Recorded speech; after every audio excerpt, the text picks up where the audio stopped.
It's always a good time to talk college football. So here we are at the Voice of College Football. We've already gone live a number of times today on the Iowa, Nebraska, and USC channels. So check out those conversations with our contributors there. Corey on the Iowa channel, of course, Greg Peterson on Nebraska, and Matt Zemek on USC. So check out those live streams and a good time at the Voice of College Football, and a big Wednesday in store with Oklahoma, Ohio State, and then we also have Michigan, Florida State, and Miami on Wednesday. But tonight we talk about the top 25 that actually makes sense. But we will talk about whatever you want to talk about concerning college football in a big week 3 coming up. Check out our video on Miami and Texas A&M and that matchup with the Aggies, of course, trying to bounce back from the App State debacle, 17-14 in Miami after playing 2 cupcakes in Southern Miss and Bethune-Cookman going to College Station. That's the marquee game of Saturday night, but of course, a lot of other really, really nice matchups in week 3. We also served up a video on Monday sizing up the conferences, so check that out as well as the Big Ten comes off a bad week, at least on the Big Ten Western Division side, with Wisconsin, Iowa, Northwestern, and Nebraska all losing as mostly substantial favorites. But again, wanted to get to the top 25 that actually makes sense. You guys know the deal. I've invited the haters, the detractors, the critics to call in. So hopefully they will. We want to hear from everyone, but this is really not a show that is designed to hear from the regular customers. Would love to hear from those who have not quite taken to the education. So you know how that is. You know, some you've got certain students that take to the education, and then others it takes some time. Take some time. Maybe there's some counseling involved. Maybe a guidance counselor has to come in. Maybe there's a situation where, you know, there are some parent-teacher conferences and they strategize on how to bring the child around to, you know, some learning and understanding some concepts. And, that, you know, it just takes a little bit longer for some. Some take to it right away. Others, it takes a little bit of time to become educated to logic. So that happens. So that's okay. Let's look at some of the comments that have come in here at the Voice of College Football to our latest edition to the top 25 that actually makes sense. And again, we have left the link at the top of the comment section, so please join the show. So most people, extremely complimentary, and I let everyone know that we would be live on Tuesday at 8:30 Eastern time to respond to the comments here. So we've got Gaming Tremor. I love these lists. It's amazing how much different things can look when you actually take out the preconceived notions in the past season's performance out of the picture. Gaming Tremor gets it. Ian from Akron. Ian, good to see you. Mark, I find it hilarious, while also extremely frustrating. You think you're frustrated and also find it hilarious. It's funny how those two things work at the same time. I find these comments hilarious and they're also frustrating at the same time. Hilarious and frustrating. To look at the people who don't understand your ranking system, they don't take it into account. That it will change drastically early in the season and stabilize more and more the later we are in the season. Because why? Resume. So think about that. That, again, logical comment in response from the viewer there. The resume is going to change more drastically early in the season rather than later in the season. When you've got one data point and you add another data point, well, you've only got 2 data points. So that second data point just became half of the resume. As opposed to 10 weeks later, the next data point is just 1/10 of the equation. Okay. Man, you guys are getting it. Jacob, you should just wait until week 4 to do your rankings. No, we don't want to do that. But a good suggestion, because it does have a valid point there. Mark, I love this. Best ranking system ever. And this is from a Michigan fan who's not even ranked. Keep it up. I look forward to watching the better teams creep up the chart as they play more worthy opponents. Ha ha ha. Somebody else who gets it. Man, this is a pretty good run of logical people here. Thank you, Mark. Uncle Rico. I completely get the logic, but it still makes me laugh. And that's fine. I'm glad we can make some people laugh. Kevin, giving Duke a little too much credit for beating Northwestern. I think Duke should be in the top 25, but not the top 10. Perfectly fine observation to make. Absolutely. This has never been claimed to be flawless or perfect in any way. You know what? Nobody can come up with that system. It doesn't exist. Wow, Awesome Bird. I was not expecting this much positive response here. Awesome Bird says it makes sense, logical, and without emotion. Excellent. The real MVP. There he is. Glad to see Kentucky number 2. You got Cuse number 44. Finally, a little love for the Cuse. Well, they beat Louisville. Then Louisville turned around and beat UCF. And then Syracuse won another game. Now, it's a big game for Syracuse in terms of the top 25. That actually makes sense because Syracuse has to play Purdue this week. So, Syracuse could continue to bolster, solidify that resume, or they could be bye-bye. Terry Rich, ranking teams is hard. It is. It is a hard process. I'm not just throwing these teams down, going, this is easy, boom. They should be number 7. No, 7 could be 15, and 18 could be 9. No, there's razor thin difference between these teams. Terry says ranking teams is hard given the fact that the transfer portal have players land everywhere, Power 5 player, and I can't even go through that. All right, Steve, I like the concept of giving absolutely no credit for Power 5 schools scheduling shellacking cupcakes, make them earn their ranking. Thank you.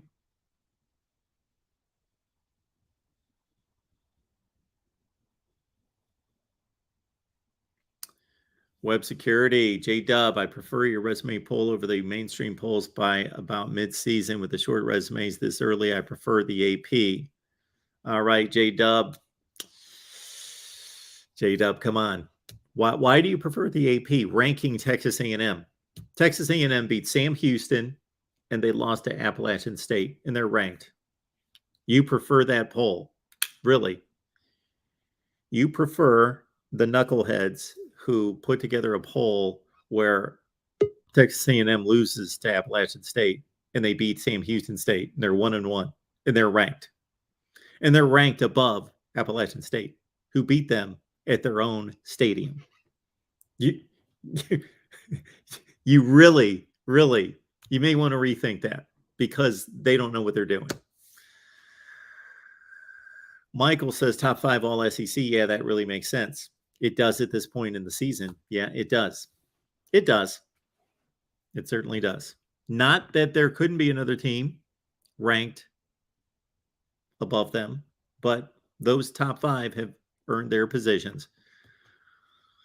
DeAndre's here to talk some college football. What's going on, DeAndre? What's up, Mark? Can you hear me? Yeah. Okay. So, one thing I like to talk about goes back to my point when we were talking about college expansion. How much does money really matter? A small school like Appalachian State beats a mega power in Texas A&M. I really don't think joining the SEC has helped Texas A&M unless it's financial. And I know everybody says, well, that's all that matters is money. But why keep paying Jimbo Fisher all this money if he ain't producing what you want to on the football field? I still cannot tell you why he got rid of the quarterback last year for this guy that's playing this year. I just don't think money, television matters as much as it did in yesterday. Look at Marshall versus Notre Dame. And I know Marshall has a pretty good football history, but not on the level of Notre Dame. They don't have the money as Notre Dame does. I just don't think that these television deals is as big a deal as people are making out to be and help you on the football field like people think it does. Okay. Look at Oregon State and Kansas right now. Yeah. Okay. So I'm waiting, Mark. I'm sorry. All right. So what do you care about? Winning. Okay. So you're unlike a college president or college administrator who cares about winning, but cares about winning because it equals making money. So they're not there necessarily to win football games. They're there to make money for the school and make sure that the school is in the best possible condition that it can be. So Texas A&M's move to the SEC was beneficial in terms of that priority. Mm-hmm. But also, if we're just looking at winning, what was Texas A&M accomplishing in the Big 12? Same thing they were doing in the SEC. Sure. So why not make more money? Oh yeah. If that was but he's still not winning, and I think the program would have done the same thing. Look at how Baylor's turned it around since. But they would you rather go 8-4 and make $100 million in TV money each year, or would you rather go 8-4 and make $35 million in TV money each year? And they got a lot of money stacked up anyway, right? Mm-hmm. Next point, DeAndre. Okay. Who's got a better football program, Notre Dame or Marshall? Depends what year you ask. Probably Notre Dame. Probably. Mm-hmm. You just think probably they do. Well, let me ask you this then. Yeah. How do we judge that by? Are we going by what happened? Why not just one game for 3 hours 1 week by winning? And I'm just talking about winning. I'm not talking about money. I'm just talking about football production. I think I don't even think that's a conversation. But it's not a conversation. Notre Dame is a better football program than Marshall. It's not even close. It's not debatable. Texas A&M is a better football program than Appalachian State. It's not even debatable, right? Let me ask you a question though. Since what 1970? Well, the last 20 years, you don't think Marshall and Notre Dame's equal? I know Notre Dame has played the national championship games, in the college football playoffs, but last 20 years, you wouldn't say Marshall is equal? Equal to Notre Dame. By putting out football talent and stuff like that? Marshall has as many NFL players in the last 20 years as Notre Dame. And we brought them off the top of our head. Randy Moss, Pennington, Lethbridge came out of there. I can't really think of anybody else, but I mean, they put them in there, don't they? Well, so does Kent State puts players in the NFL. Okay. There's no comparison between Notre Dame and Marshall. Come on. All right. There was on Saturday. Marshall beat them in one football game. We could go through all umpteen examples of the same thing in one game, but there's no comparison between Notre Dame and Marshall in terms of, first of all, they don't even play comparable schedules. That's true. So Notre Dame's had a better record than Marshall, even against the top teams, and Marshall plays in Conference USA, and that's where they've been for most of that 20 years. Okay. Yeah. Well, don't tell me I'm wrong if I'm wrong. You're not wrong. I'll give it to you. And Texas A&M and Notre Dame has better football programs than Marshall and Appalachian State. But on Saturday, all that tradition and money didn't help them. Let's count how many players Marshall has had drafted in the last 10 NFL drafts. 1, 2, 3, 4, 5, 6. 6 players in the last 10 drafts. And then we'll count Notre Dame's NFL players in the last 10 drafts. What's going to be your guess? 17. All right, Notre Dame. They weren't doing great there for a while. 2, 4, 6, 7, 8, 10, 12, 14, 16, 18, 20, 22, 24, 26, 28, 30, 32, 34, 36, 38, 40, 42, 44, 46, 48, 50, exactly 50 in the last 10 NFL drafts. 50 drafted from Notre Dame and 6 from Marshall. Okay. Well, all right. So I was watching something on the History Channel. Well, it was Texas saying it was Arkansas and Texas, 1968. 1 versus 2. And they said that was the last time that all two teams were completely all white. But my question to you is, they said in 68, Ohio State had the best team, but it lost to Michigan. So was Ohio State on some type of winning streak that year? 69. Yeah. So in 68, Ohio State went undefeated and beat O.J. Simpson and USC in the Rose Bowl to win the national championship. And then in 69, they won their first 9 or 10 games. I think it was a 10-game season. So they won their first 9 and then lost to Michigan. They were about a 18-point favorite, and they lost the first year Bo Schembechler was the head coach at Michigan. Okay. Yeah, I always wondered that because I was like, I know they said that was Richard Nixon. He went down there and he said, because Texas lost the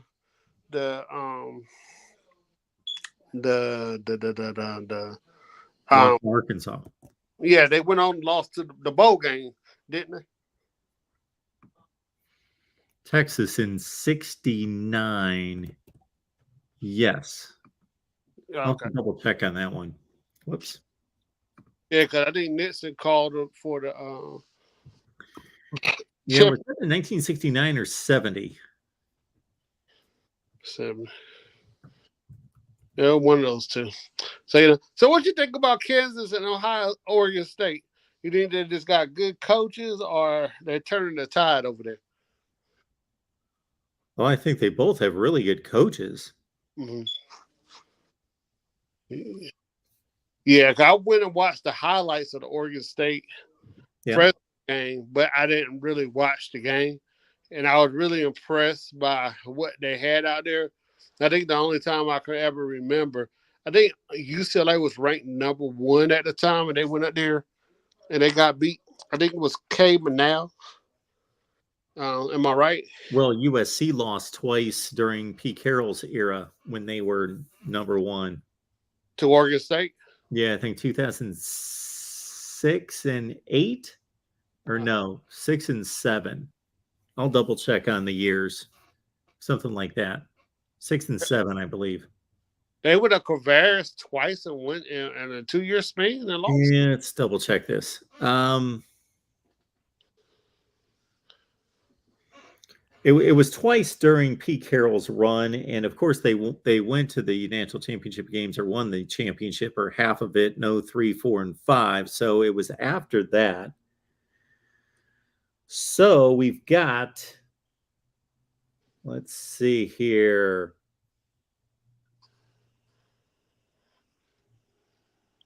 '06, USC lost at Oregon State 33-31. Yeah. And then the other one was in 08. So 2 years later, 2006, 2008, they beat USC, who otherwise was 12-1, 11-2, 12-1.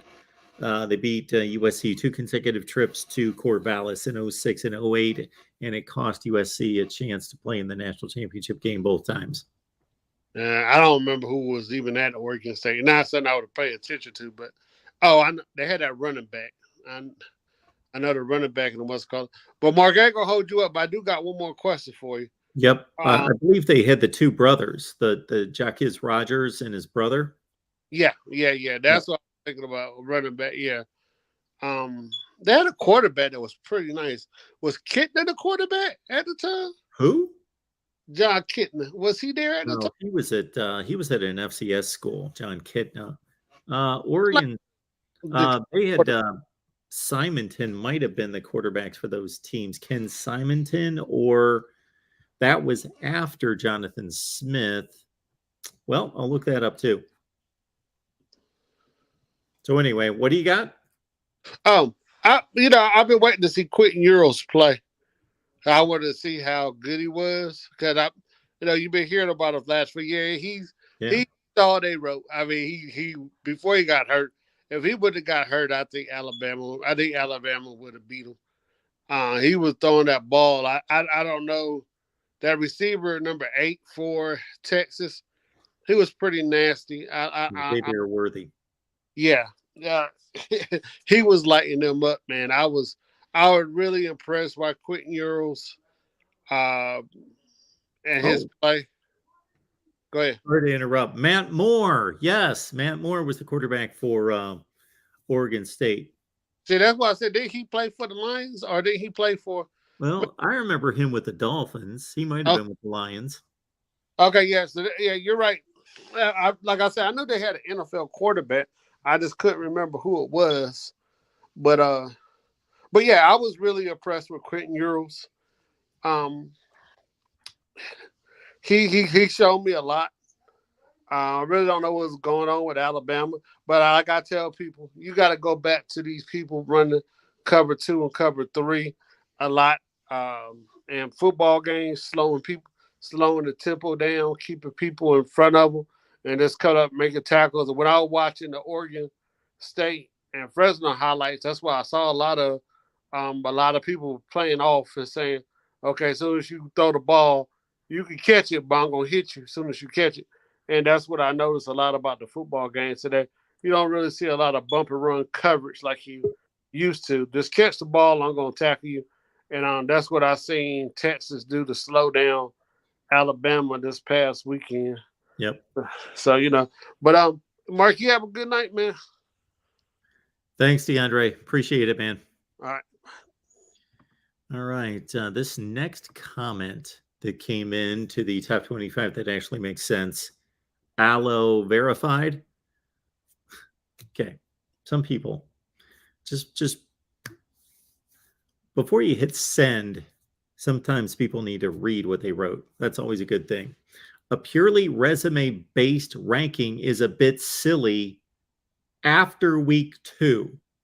I may have been able to get past that had he said before week 2. He said after. So the bigger the resume, the less valid it is. Okay. A purely resume-based ranking is a bit silly after week 2. The logic behind it is fine. Okay. Again, he states another truth and then moves on from there. But I think not taking the level of talent into account is a bit silly. These rankings aren't true for head-to-head matchups and how Vegas would set the lines.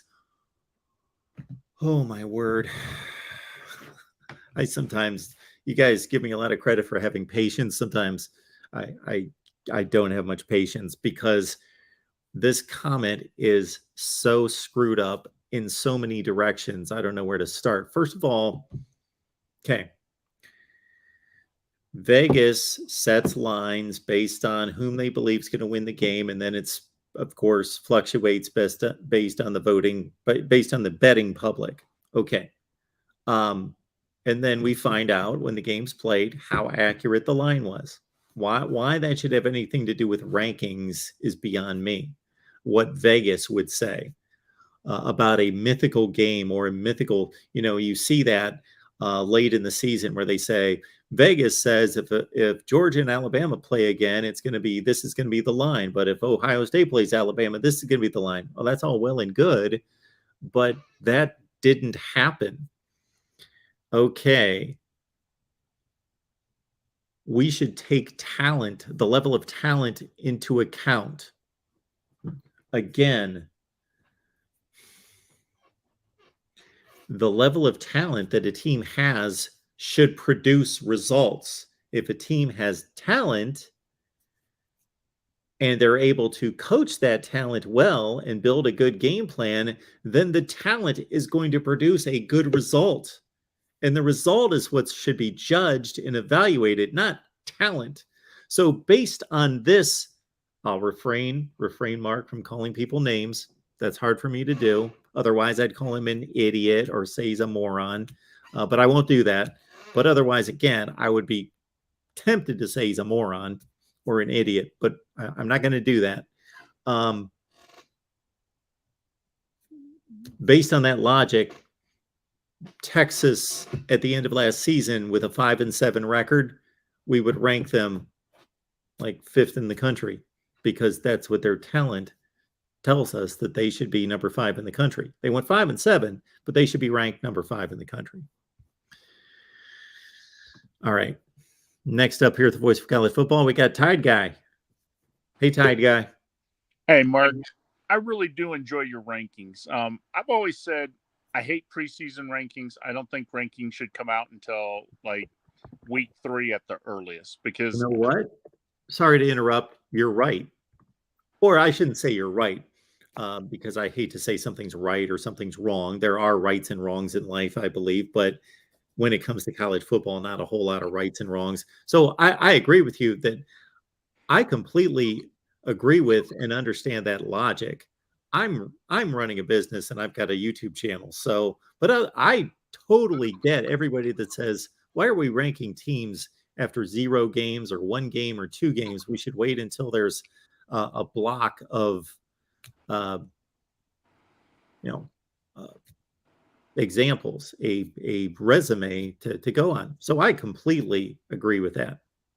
Right. Like your ranking, I'm good with because you're not taking into account that, well, Georgia's predicted number 1. So they got to, you're basing it on the games that's played. And that's awesome. And I think too many teams, Alabama included, if the AP guy comes out and says, after the Texas loss, I told people, and a lot of Bama fans wasn't happy with me, after we played Texas and beat them by 1, I thought Alabama should have been dropped between 4 and 8. It's week 2. Nobody won a national championship ever in week 2. It don't matter where you're ranked. You got to play to get in. And that's why, these preseason, I think everybody would always put, well, at least recently, Alabama, Georgia, Ohio State. You can say with some confidence that those 3 teams deserve the top 5 spots because of talent and coaching and that. So we naturally assume that they're top 5, but you put Texas A&M at 6, the AP poll did, and now where are they? They lost to App State. So did they deserve that top 6 ranking? No, but we didn't know that until some games are played. Yeah. Yeah, so what's funny about the Texas A&M situation is that they start out number 6 based on what?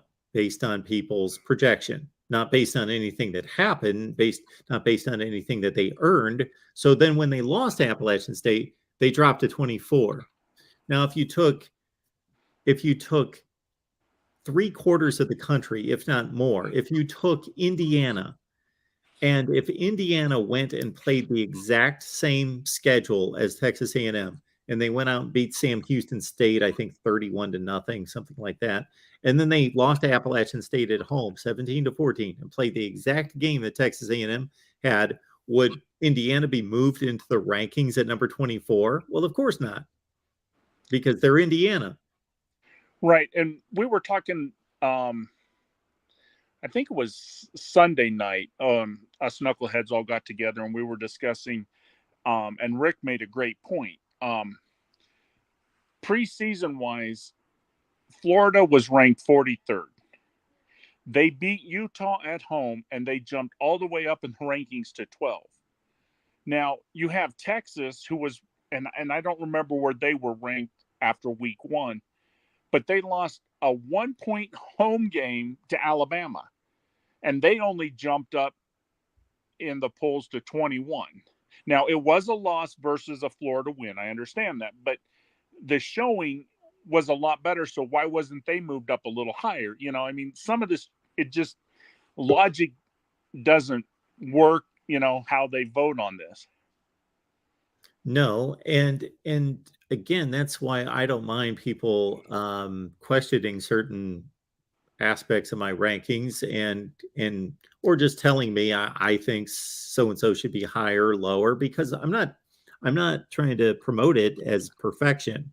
I wrestled with, okay, yeah, Texas lost this game, but is that not a more valid performance and impressive performance than 90 some percent of the wins on Saturday? Yes, but it's still a loss. So what do you do with that? So I'm just saying it's logical. I'm at least taking a logical approach. I'm not saying it's perfect. It's not without flaw. Right. And unfortunately, I don't care who you are. We can take anybody and make a top 25, and nobody's going to, not everybody's going to agree. Some team's going to be left out. There's always going to be some team left out. But, at least with yours, you're basing it on who they played, where they played, how bad did they win? How bad did they lose? And that's really interesting. It's just sad that, certain teams fans get their feelings hurt when their team is not ranked higher or low. Like I said, I've been a Bama fan since '78. I've seen lots of great wins, lots of terrible losses, and to me, a 1-point win is just as good as a 30-point win at times. And I really don't care where Bama's ranked until the playoff committee announces who's in the playoff. Then I care. Yeah, they're the only ones that matter. Exactly.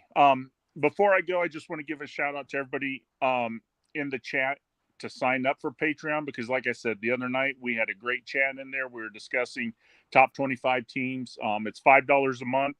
Every month every week you get Mark's picks. So if you're a gambler, he has great picks. And then, like I said, every day we're in a chat 24/7. We have calls every night. A lot of great information in there. There's so many different teams in there, so you get to learn a lot of great stuff. So it's the best $5 you'll spend every month. They're usually pretty good picks, but they're not so good picks when I pick teams that with the points that go to overtime, which obviously that would be a win for me, but then they go to overtime and they lose by a larger margin than the point spread. So that doesn't work out too well. And that happened twice on Saturday. I always said if it goes to overtime, the bet should be canceled, because it does hurt, because like you said, you think you got it won and then they go into overtime. And like if you bet on what was it, West Virginia, Kansas, where Kansas scores a touchdown, then West Virginia throws an interception for, another touchdown. Yeah, those overtimes will hurt you. In that situation, it didn't affect the line because West Virginia was a 2-touchdown favorite. But to your point with BYU and Baylor was getting 3.5 points. Well, they went to overtime. They lost by 6. And Tennessee and Pitt's getting 6.5. They go to overtime. They lose by 7. So yeah, because you got the projection correct, but unfortunately, your team played better than it should have. Actually, I'd rather lose those games by a field goal because I would have gotten the correct pick, but they go to overtime and yeah, you get knocked out in OT. All right, Mark. Well, you have a great night, and I will talk to you again. Thanks, Tide Guy. Appreciate that. Yeah, I like to cry about my picks at times, but it all comes out in the wash, or it should. Mathematically, it should. For all the times you get burned, they should come back around, and you should get lucky a few times. All right, we got Aiden on the line, voice of college football. How you doing, sir? What's good, man? How you been? I'm good. What's going on? Nothing much, dude. Just finished my geometry homework, and I want to get your thoughts on this. I think Georgia should still be the number 1 ranked team in your top 25 over Arkansas. Yeah. Just because I think Georgia beating Oregon 49-3 is so far through 2 weeks the single best result in college football. Sure. No, I don't disagree with that. Again, there are different ways to do this, and I certainly consider that because I do consider that the single most impressive win this season. I would have said after the first week that Ohio State posted the best win, but then again, Notre Dame then goes and loses. Lost to the shopping mall. at this point, I'm trying to think who I would consider to have beaten the best team. Maybe Kentucky did, beating Florida. Maybe Florida did, beating Utah. But in terms of the most impressive win against a good team, yeah, no doubt, Georgia's win. But then I looked at Arkansas and I thought, okay, well, they've beaten two teams that are comparable to Oregon, and they beat two of them. They've got 2 wins. So I'm going to value the wins over the one performance. All right.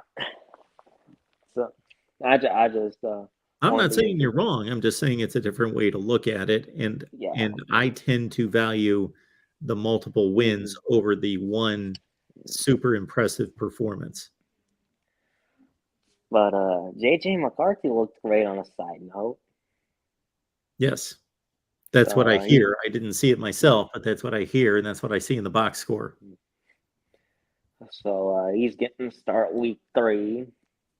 So we'll see how that goes.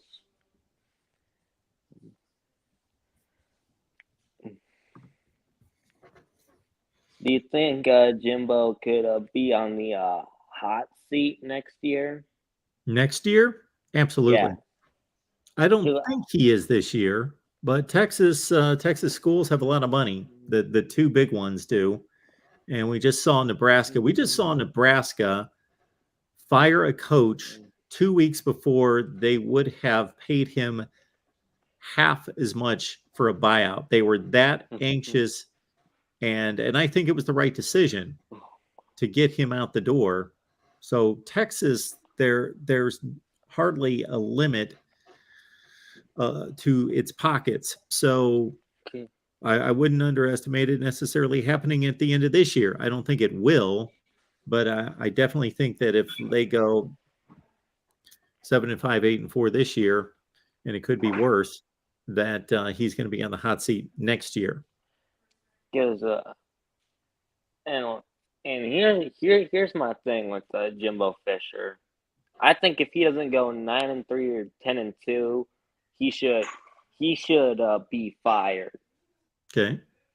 Because I mean he had the number 1 recruiting class last year. Mm-hmm. Now they have a year of development. So let me stop you for a second, Aiden. So you're saying that he should be fired after this season if they don't next season if year. they don't. I got you. Because I personally think that recruiting class that Texas A&M just had with the year development should be a 9-win team minimum. Okay. I don't think that that's unreasonable to expect Jimbo Fisher in year 6 to go 9-3. Yeah, I'm right there with you. Anything else, Aiden? Now I'm gonna let you go. Hope you have a great rest of your week. I'll actually be traveling up to Lincoln this weekend to go to the Nebraska-Oklahoma game. Okay, cool. Well, I appreciate you being here and enjoy the ball game. All right. I'll try to. All right. We'll keep it moving here at the Voice of College Football. Keep in mind that when you shop Amazon, please use the link in the description section that we provide. Go to the description section. All you have to do there is grab the link. It's right next to where it says Amazon in all caps. Grab that link, put it somewhere where you will remember it when you shop on Amazon. So basically, I'm not telling you to shop on Amazon, but I already know that you are. At least half of you watching right now, 138 people, like 70 of you will shop on Amazon this month. That's what the stats say. All right, we got Garrett on the line. Garrett, how you doing? Hey, good, Mark. How you doing? I'm doing just fine. What's going on? All right, I want to talk about this Auburn-Penn State game. Okay, yeah. And tell me, do you think that – all right, so what do you think about the talent level of the two teams and where that stands of like, who do you think is just? Do you think that Penn State is a much better football team, or a No, slightly better football team? slightly Slightly. better. I'm about that same way. I think that Auburn's offense has been pretty abysmal so far. Yeah. Yeah, but I want to know, do you think that for this game, the box score sort of like everything, if you just look at the box score, everything just kind of like leans towards Penn State winning the game, but somehow just Auburn just pulls it out with, the home crowd and everything? Yeah. So you're asking me whether I think Penn State's going to play a better game and have some level of control of the game and statistically win the game, but somehow blow it. Yeah, pretty much. Well, that could happen either way. Auburn could statistically win the game and play the better game, and Penn State could figure out a way to pull it out. Like, are you only thinking that's going to happen because Auburn's at home? I just know that there's a lot of voodoo that goes on in that stadium. So Okay, so you're one of those you subscribe to that theory. Okay. I mean, Because- I'm not saying it's going to happen, but like just weird stuff happens in there. So and always in Auburn's favor. not maybe not always, but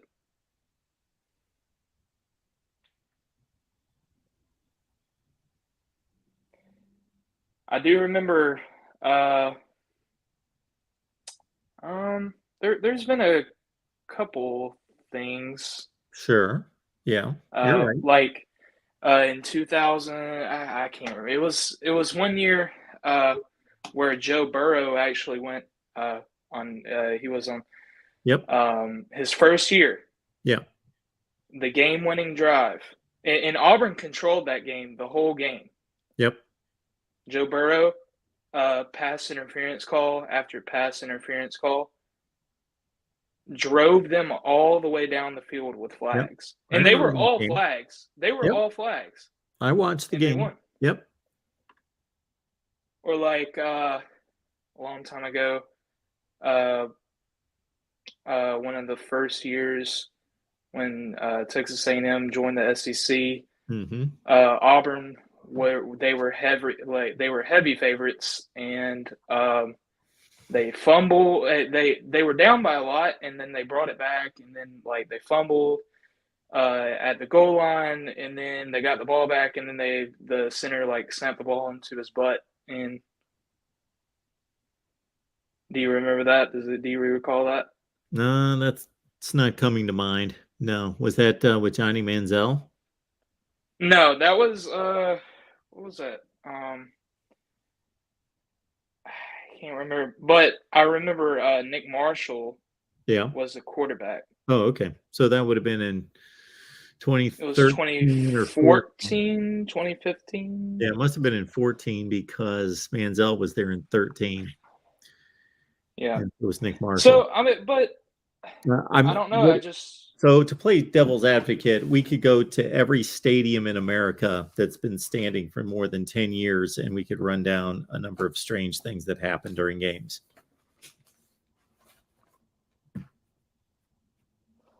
I mean, that's true. So anyway, I think it's going to be a close game. I'll be surprised if it's not, somewhat surprised. And I do think that Penn State's a little bit better than Auburn, but the talent is extremely comparable. But again, I think Penn State's got a better roster, and I think they're a little bit better team. But yeah, home field is going to work in Auburn's favor. They have I consider it a top 10 home field advantage in college football. Oh, you think so? Top Yep, 10. I do. So where would that rank in the SEC? Like top 3 or 4? I think that Death Valley, we're going to take it back years and years and years, I'll throw Tennessee into the mix. I don't know that that's been much of a home field advantage recently over the last 15 years, but Tennessee, LSU, you would think Texas A&M. Yeah, just the places that are loud and full of people. It's not a brain surgery to figure out who has the best home field advantage. Yeah. Okay. So I know you probably. I'm not sure if you've given your like actual prediction on the game, but like, No. who do you think is going to like control the game, like control the field position, that sort of thing? I'd be surprised. Well, again, surprise is the strong word because nothing surprises me at this point. But I don't think either team's going to control the game. I think it's a 4-quarter game.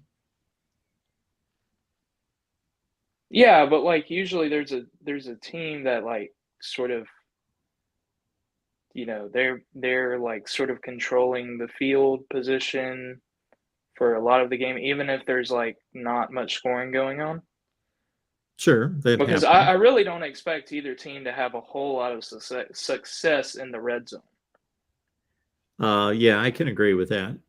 Yeah, I don't have great faith in either quarterback to have great success. I agree with that. And I haven't seen Auburn's, obviously Auburn hasn't played anyone yet. Penn State played Purdue. I watched that entire game. And I really am a believer in Penn State's defense, but Auburn hasn't played anyone. And I'm not going to take a whole lot of stock out of the San Jose State game because it's just, they didn't play well. But this is this like one kind of game where if there's like Penn State's at the goal line, Auburn's at the around in the red zone. There's a fumble, there's an interception taken back, for 50 plus yards or a touchdown. That team automatically, I have that as like sealing the deal because that's like like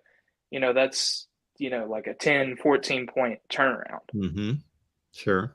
For this kind of game in both offenses, I have like zero confidence in because it takes you 4 possessions to completely counteract what just happened there, that turnover. 4 possessions. Yeah, so you got to score on your next possession. You got to hold them on defense. You got to score on your next possession, hold them on defense. And then after that counters, that takes away, and that's a lot of time too. Sure. So basically, you're telling me, Garrett, to bet on the team that gets a 100-yard interception return. So if you can tell me who that is, then we'll be all set. Absolutely. All right, Garrett. Anything else? Who is the best quarterback and running back in college football? The best quarterback. Well, I'm pretty sure it's one of 2 guys, and I said it was CJ Stroud during the off season. Bryce Young has the ability more so than CJ Stroud, of course, to escape the pocket and burn a defense with his legs. So I'll give Bryce Young a slight edge over Stroud. I believe the best running back in college football is Bijan Robinson. Yeah. I agree with Bijan Robinson. I think right now, I'd probably give it to Bryce Young, but I mean, don't sleep on Stetson Bennett. I think if Georgia goes undefeated this year, I think he's going to be in New York. Well, winning the Heisman Trophy versus being the best quarterback aren't necessarily the same thing. Just because a bunch of people voted for somebody as the best quarterback or the best. Well, yeah, but I think he has a lot of going against him. I'm basically thinking that he's going to put up some like really, really good numbers this year. Yeah, that's usually the deal if you're going to make it to New York. Yeah, I would have So with if Stetson Bennett. So you can put up amazing numbers and not be one of the best quarterbacks? Sure, I can name all sorts of quarterbacks that have put up amazing numbers. Like it's okay, so any quarterback that's put up, top 3 in the nation statistically and they're not amazing great quarterbacks. Who name I want to know. Well, I would not have considered Bailey Zappi to be one of the best quarterbacks in the country last year, and he threw 61 touchdown passes. Who does he play for? Western Kentucky. Did he get drafted?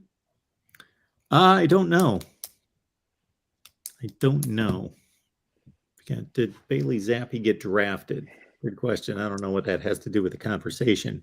I don't even know what the original point was. I don't know what we're really debating, because I wouldn't be surprised if I would not be surprised. Yes, he was drafted by the Patriots. I would not be surprised if Stetson Bennett was a Heisman finalist or won the award. But again, I don't get wrapped up in the Heisman Trophy. And you know what? Bailey Zappi. That's a bunch of people. Bailey Zappi, drafted by the Patriots. He is going to win 4 Super Bowls. Okay. All right. Just, well, thank you, just Garrett. wait and see. All right. Thank you for having me on. I appreciate it. All right. That was enlightening. All right. Let's go with Michael. How you doing tonight? Not bad, Mark, and yourself? Good. What's Not going bad. on? Not much. Just I'm kind of shell shocked and stuff like that. If you see my comment in there, shell shocked about the You're top shell 25. shocked. Yes. Oh my goodness. Yeah, because I'm like, is it because Purdue played Indiana State? Is that why they fell out and stuff like that? Or is it just because of the upsets? I mean, the thing I don't understand. I mean, I don't have the issue with the upsets and stuff like that, but when there's some people that was in there last week that fell out, because I'm surprised you don't have the teams that was in there the previous week where they're not in there the following week. I didn't know if you could maybe start doing that as the season progresses. Okay. Michael, you need to forget everything you know about rankings from the people that don't know how to do rankings.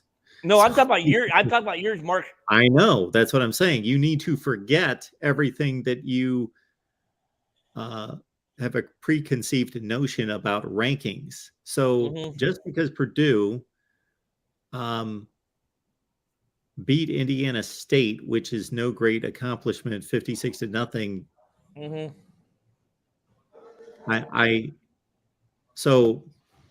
Okay. Let me deliver an analogy here. Let's say you're a salesperson and I'm a salesperson. Okay. Yeah. And the first week you sell $1,000 worth of whatever we're selling. $1,000 worth of ads, and I sell $500 worth of ads. Okay. And we get ranked every week. Okay. Okay. Well, you're going to be ranked ahead of me, right? Yeah. Okay. Let's say in week 2, after selling $1,000 worth of ads, you sold $2,000 worth of ads. Okay. You had a better week. Yeah. Okay? So you should be still ranked ahead of me, right? Yeah. Depends on how you did, though. But I sold $10,000 worth of ads the second week. Yeah. So who's going to be ranked ahead of who? You are. And I'm also tip my cap. Yeah. Right. Well, very nice. So the point that I'm making is that this is not, I don't do this in a vacuum, meaning, okay, I got Purdue at 21, right? First week, something like that. Yeah. They're at 21 because I thought that they played an extremely close game against Penn State, and I value Penn State as a good team, a top 15 or 20 team in the country. So otherwise, they lost. I wouldn't have them ranked, but the performance was extremely strong, down to the wire, Penn State, etc. But their resume was actually weakened by playing Indiana State. Okay. And other teams elevated. Appalachian State beat Texas A&M. Okay, but can you say that Penn State was weakened by beating Ohio? Sure, it was. Well, was Penn State? Yeah, Penn State's resume, but Penn State beat Purdue. Sure. Yeah, and Ohio is also a Group of 5 team and not an FCS team. I'm just giving you a hard time anyway, though, Mark, is what I'm doing. But hey, I just gotta ask you this. So, I'm trying to think who did Syracuse beat last. Oh, they beat UConn. They beat last week. Yes. All right. So that was I'm not sure if they're a Group of 5 or FCS for football. But anyway, would you consider the winner of the Purdue Syracuse game a quality win this weekend? Yes. I wasn't sure because some people thought, Syracuse and stuff like that, but I was just wondering and stuff like that. But how much of a quality win would you put into it, or does it depend on the outcome of the game? Well, I think Purdue's a better football team than Syracuse, but I'm trying to keep my bias out of it. I think it's, in terms of my approach to rankings, it's going to be a strong win for either team. Now, I can't tell you where either team's going to be ranked if they win that game, because obviously I don't know everything else that happened in the country.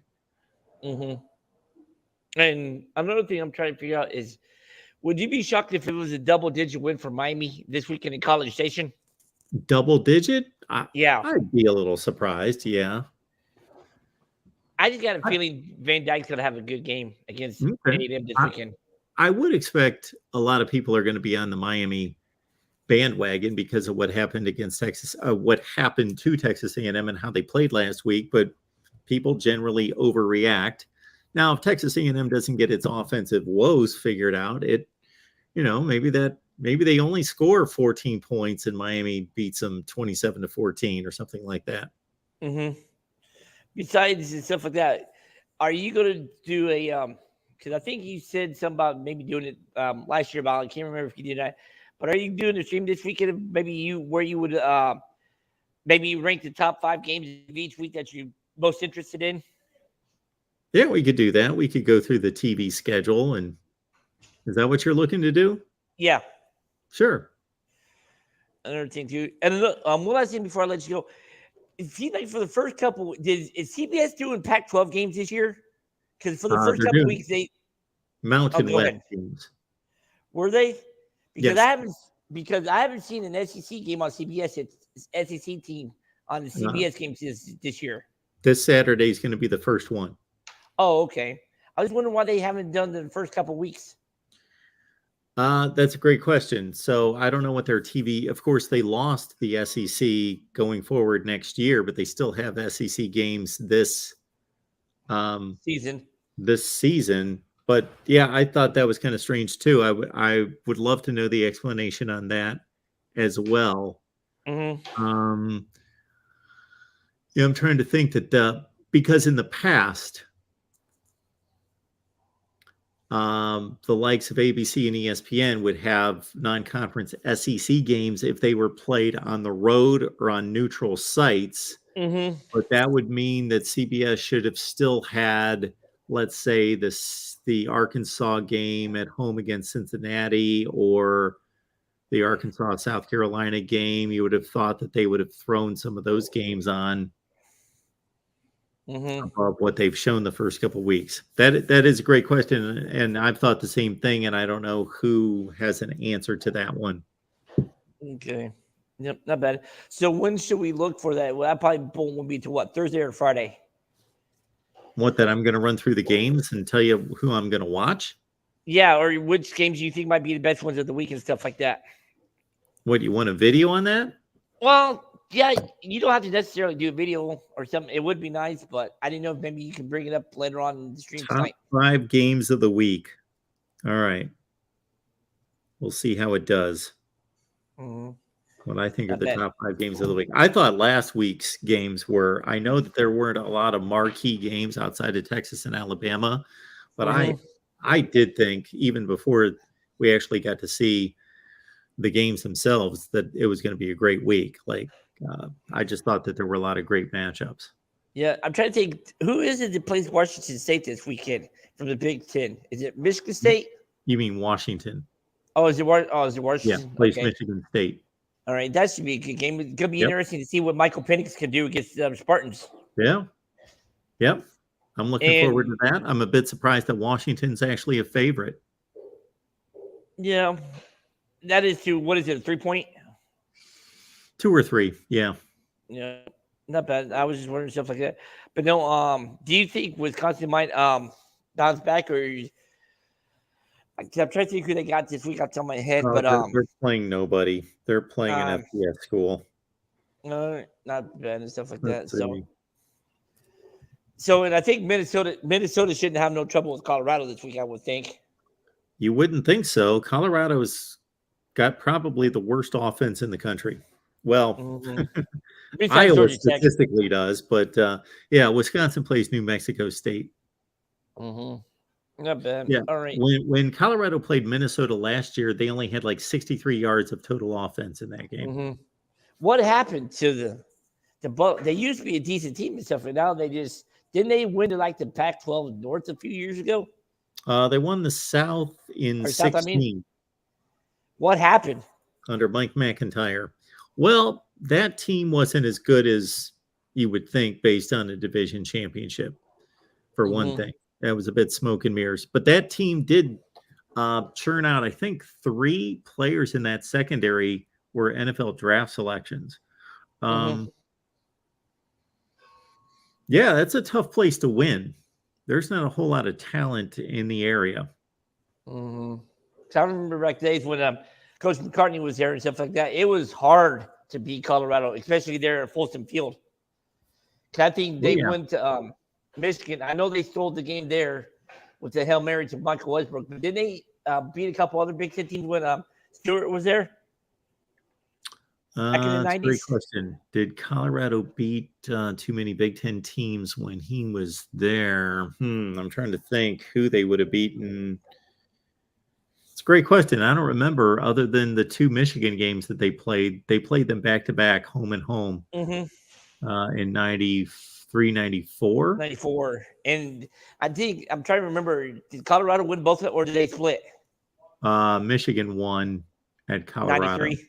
All right, so they split and stuff like that. No, I was wondering stuff like that. I remember Colorado playing anybody else in the Big Ten during that time. They played Wisconsin in a bowl game, in the Alamo Bowl. But no, I was just wondering what it's going to take for them to get back to being somewhat relevant again. Yeah, probably fire Carl Doral would be the first step. Yeah, and wasn't he at UCLA before Chip Kelly was there? Yeah, well, a couple coaches before that. Yeah, he was there in from 03 to 07 or 08. All right, and then I think it was Jim Moore, then Chip Kelly, wasn't it? Yeah, I'm trying to think who would have been in between them. Maybe nobody. Jim Mora? Maybe it would go. Well, it was Jim Mora, yes, but between Doral and Mora, not sure. I think it went directly from Doral to Mora.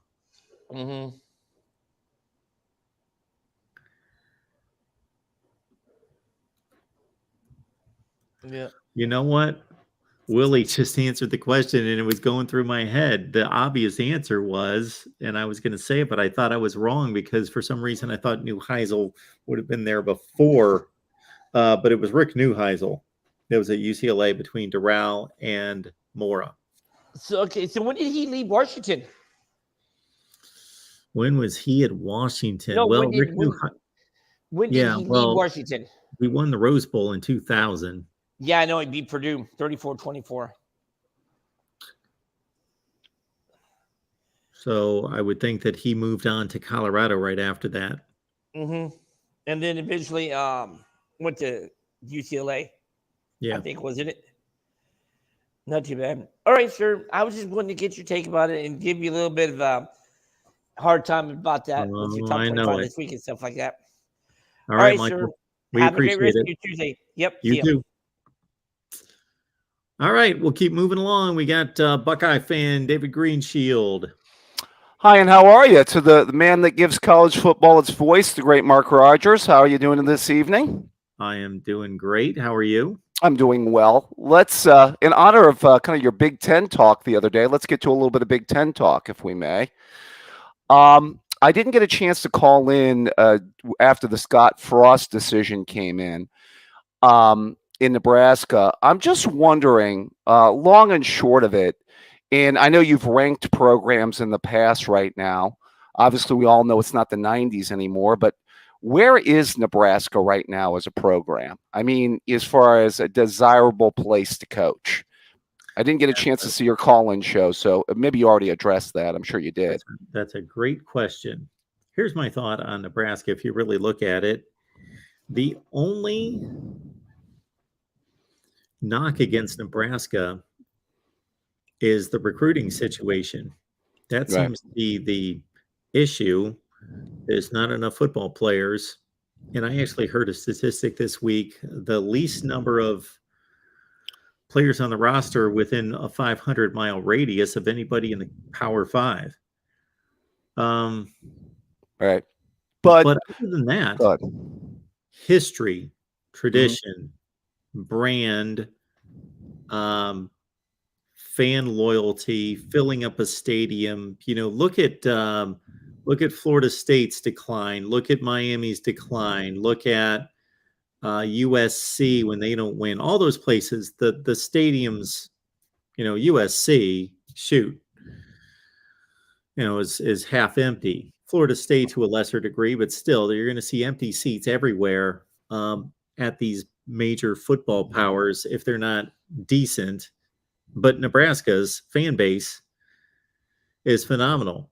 And then on top of that, the facilities, they are in the process of building what are supposed to be just state-of-the-art, top-of-the-line facilities. They've broken ground. They're in the process of building those out. And now, from everything we hear, their NIL initiative, their collective is very competitive. And that's one of the reasons why they were able to bring in arguably the best transfer portal class of anybody in the Big Ten. So I can't think of any negatives except for location. Location/recruiting is the big negative. Right. So are they? I would think that they would be around 25. Right. Well, see, here's the thing with the recruiting. Do you remember when we had talked about them a few weeks back, Mark? I think I mentioned that I believe they are, over the last 3 or 4 years, when I saw the 24/7 Sports Composite, I think they were probably 4th in the Big Ten in recruiting.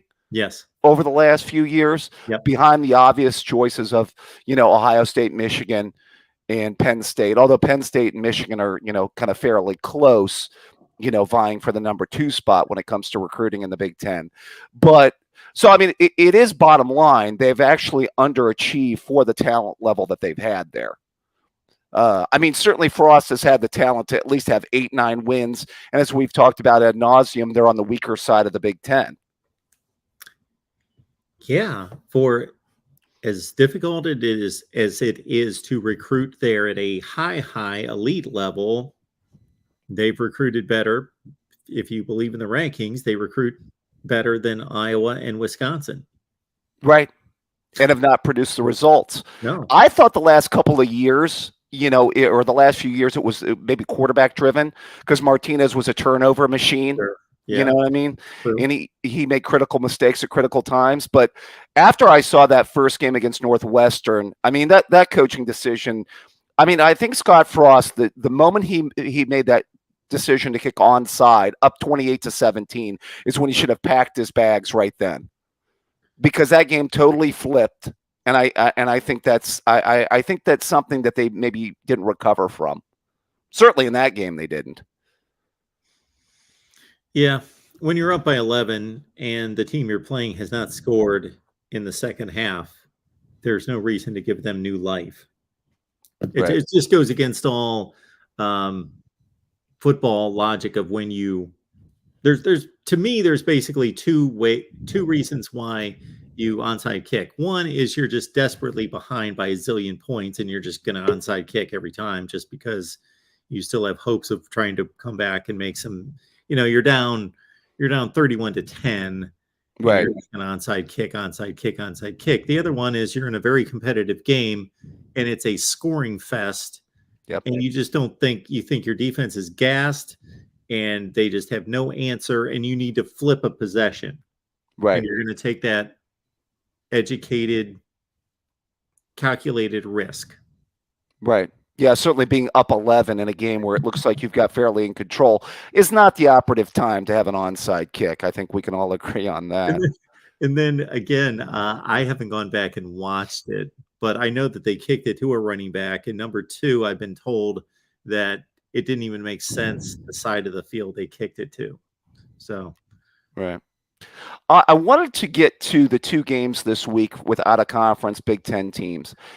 Is it possible or more likely that Washington could upset Michigan State than Auburn beating Penn State? I can buy that. Okay. The Washington-Michigan State matchup was one that I produced a video this offseason to say this is a potential upset. Obviously, they're all potential upsets, but I was targeting that one as a likely upset. Right. Well, obviously I had Sparty as a team that, to decline a little bit this year. I don't think I'm in the minority on that one. And I think that that's a game, not that they get out of the MAC action, I should say, that now they face a, true Division I Power 5 team. We'll see. And they got to go out to the coast. The Penn State Auburn game is interesting to me, because you get a lot of good Sean Clifford and a lot of bad Sean Clifford. And honestly, if you rank Sean Clifford's best games at Penn State, that game at home last year is probably near the top of the list against Auburn. Yeah. And then Sean Clifford against Purdue, it was just the pick he threw was atrocious. Right. And it wasn't just the pick. In watching, I was actually taking back over. We were doing a live stream. We were going on for 24 straight hours, and I had somebody fill in for me for 3 hours. And then I jumped back in, and there were people that kept commenting in the chat, legacy drive for Sean Clifford, legacy drive. And this was with about 4 possessions left. And he just blew 3 straight possessions. One was the pick six, and the other ones, he just missed guys. Yeah. When he could have converted first downs, and he missed guys. And I thought, man, 3 consecutive possessions, one, he gave the game away, or we thought, and the other 2, he just didn't move the sticks with relatively simple throws. I don't want to call them simple. A few he got flushed out of the pocket, but he had guys open and he missed them. And then boom, the last drive, down the field, and he made some really good throws. Right. The last throw was a nice rainbow shot, dropped it right over the guy's shoulder, and he pulls the game out. Well, it's interesting. I mean, I would also say the skill maybe has not been as good around him as it's been in the past. I know you mentioned they have the high recruit at running back, but I really don't see a Hamler or a Dotson on the outside or a Freiermuth at tight end or anybody of that ilk around him. Yeah. I don't know if you think their skill is that great, especially at the receiver position. I think it's good. I don't think that I don't think the tight end's as good as Freiermuth and Gesicki. And Jahan Dotson's sidekick, Parker Washington, has become the go-to number 1 guy. And I don't think I think he's extremely talented, and he's a good player. I think they've had a drop there. But, just to make another point, David. Sure. I really, maybe I'm too much of a Sean Clifford fan, but I do think that he's really suffered from a horrendous running game. They have no threat of running the ball. They were bottom 3 in the country in yardage rushing per game and per attempt, and they were no better against Purdue. They looked like they'd be better early in the game. They popped a couple 8-9 yard runs with those two freshman running backs, but when it was all said and done, they could only produce 45 or 50 yards of rushing. Well, Mark, they've had bad offensive line play for a long time there, and that's not exactly helping the cause there. It's going to be interesting if this thing goes sideways on them. Drew Aller, the young quarterback out of Ohio, Medina, could be who they go to as the season moves along, and has shown some real potential. I know it's against a weaker opponent in Ohio, but could be interesting to see him play if the season kind of flips on him this year. Well, he dropped a couple passes against Purdue that were impressive. Yeah. I mean, I agree. He got in for a drive or two against them, right? Yeah. Got a chance to watch some of the highlights of the team up north against Hawaii this week, and got to see the new quarterback. And I have to say, I know the term arm talent gets overused when it comes to quarterbacks. I don't know if you think that's a term that gets overused. I think it tends to. But you can clearly see he's got it clearly over Cade McNamara, not to mention the running ability. And I don't want to say I'm scared as an Ohio State fan, because I still think we're the more overall talented football team. But it's clear that, they're just a better football team with him. Oh, yeah, they are. And I was on with Dace today, and I said to Steve, I said, for as many times as I sit through these Jim Harbaugh news conferences, whether they are after the game or otherwise, and it's not just that he seems nonsensical or he has this look in his eye like he's kind of like glassy-eyed and like he's in deep thought, or he's just a deer in headlights or whatever. He's never impressed me as an orator, but hey, the guy's coaching record speaks for himself. And in a situation like this, for a second consecutive season in which there were questions coming in during the offseason into the season, I thought he made the right calls at the quarterback position in both instances. Last year, with keeping McCarthy engaged, keeping him interested, giving him packages to run, and not just in garbage time and meaningful time. And he kept that. And I thought that was really smart because of JJ. It was smart to attack opposing defenses. And I thought it was smart that if McNamara would have gotten hurt, he would have had a quarterback that played against Wisconsin and played against other good teams and had some semblance of experience. And then going into this season, he's got a lesser player, but he showed him the respect that McNamara was the guy that was his right-hand man when people were criticizing and taking shots at Harbaugh. And he was coming off a bad season, and his job may have been somewhat on the line. And he showed some loyalty to the quarterback who led the team to a Big Ten championship and finally got the monkey off of his back. But he also recognized the better talent and gave him the opportunity to win it. Right. So I thought he played that the right way. Now, fortunately for him, and I didn't expect this, McCarthy did separate himself. So, like, to your point, he shows that he's the better talent. Yeah. But I expected McNamara to do what he did last year and to take care of business against two bad teams. Yeah. And to post similar stats, and for maybe Harbaugh to have a more difficult decision. But it didn't turn out to be a difficult one. No, I mean, he just opens up their offense. I mean, you could just see throwing the ball down the field, although it's Hawaii, and he wasn't exactly throwing the ball into tight windows. And there were some receivers that, got clear separation, kind of the point where they were, basically fielding punts down there. But, I mean, you can just see he can push the ball down the field clearly better, and also with the legs, too.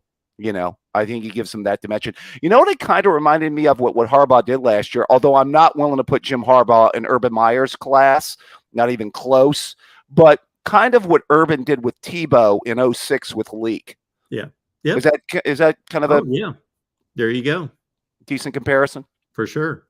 Speaking of 2006, maybe we are looking at a situation where we could be. I mean, especially with where the conference is at this year, Mark. I mean, I'm with you. I think Maryland is the fly in the ointment this year. Because what they are is, what they are? They're kind of like a better version of what Purdue used to be when they had a quarterback and some wide receivers and could cause some problems. Oh, yeah. Yeah, I'm right there with you. And just to get back to the other, yeah, get a chance to listen to Dace's show, I thought he made a really good point that Harbaugh, as a player, can relate to these two guys because he's been, and he kind of took it through both at the collegiate level and the NFL level, that Harbaugh's been in all these various situations. He's been the guy that had to try to win the job. Then he was the guy that was the hotshot All-American, Big Ten champion quarterback. He was the guy that was, the younger player in the NFL. He was the career backup kind of guy. He was the guy that, would win a job at Chicago or Indianapolis because of injury. He played all these various kind of roles in different situations, and he's kind of seen it all and experienced it all as a player, both being kind of the front runner, but also being more the underdog. Right. Yeah. Obviously, he dealt with the Smith Kaepernick situation too in San Francisco to some extent as well. Yeah. I mean, they're still going to come to Columbus and get their butts kicked, so that doesn't matter. So, well, as always, a great show, Mark. Keep up the good work. By the way, early line for this week. I saw the Oklahoma-Nebraska line at 10.5. I'm jumping all over it. What do you think? Yeah, that would seem to be the way to go if you're jumping on Oklahoma's side. Yeah. I think they get them this week, especially with what they're coming off of. So, all right, good work, Mark. As always, have a good one, man. Thank you, David. I appreciate it. All right, we'll keep it going here at the Voice of College Football. A few reminders: shop Amazon. Use the link in the description section that we provide. It's in the section with all the videos, all the description sections of all the videos. The Amazon link is there. And join us on Patreon. And there's a number of folks in the chat right now that would tell you in a heartbeat, join Patreon, search MarkRogersTV. So it's patreon.com, search MarkRogersTV, and sign up right there. I get you the Discord link. You get my picks. No, they sucked this past year, or this past, not the whole year. No, they sucked this past week. Can't get them all every time. I'm still a bit irritated about a few overtime situations, but generally good, and they're for entertainment purposes only. And then you get the selection from Steve Merrill, and you get predictions from guys like Steve Dace and Tony Gerdeman and Steve Hellwagon and all those various folks that we have on here on a regular basis. The real MVP's here to talk. What's going on? Hey, Martin. How you doing? I'm good. What's going on? Well, I looked at your rankings, and there was a team that was ranked that just shocked me. Oh, boy. Okay. I understand the process. I understand the formula. I understand all of it. Okay. The Alabama Crimson Tide is not the fifth best team. Heard of them. Yeah. I don't care what, by your metrics, they should be unranked. Unranked? Not ranked at all. Yes. I see what you did. You put Texas in at 12 to make them look better. No. We ain't doing that. Texas also unranked, okay? Okay. Listen, Alabama, all they did was play Utah State. Yeah, I thought Utah State was a good team. I think all of us thought Utah State was a good team. They lost to Weber State by 28 points. Weber State. That's true. You know what that means? That means that Alabama performance meant nothing. It meant zero. And then they go on the road to a Texas team that everybody thought is talented, but for the past decade and a half can't do anything with it. And then they barely eked out a win. They needed everything right to go their way with the calls and stuff like that, and only won by one. And you have teams like Oregon State behind them. Oregon State has 2 better wins than Alabama currently. Penn State has a win better than Alabama currently. And you have them ranked in the 20s.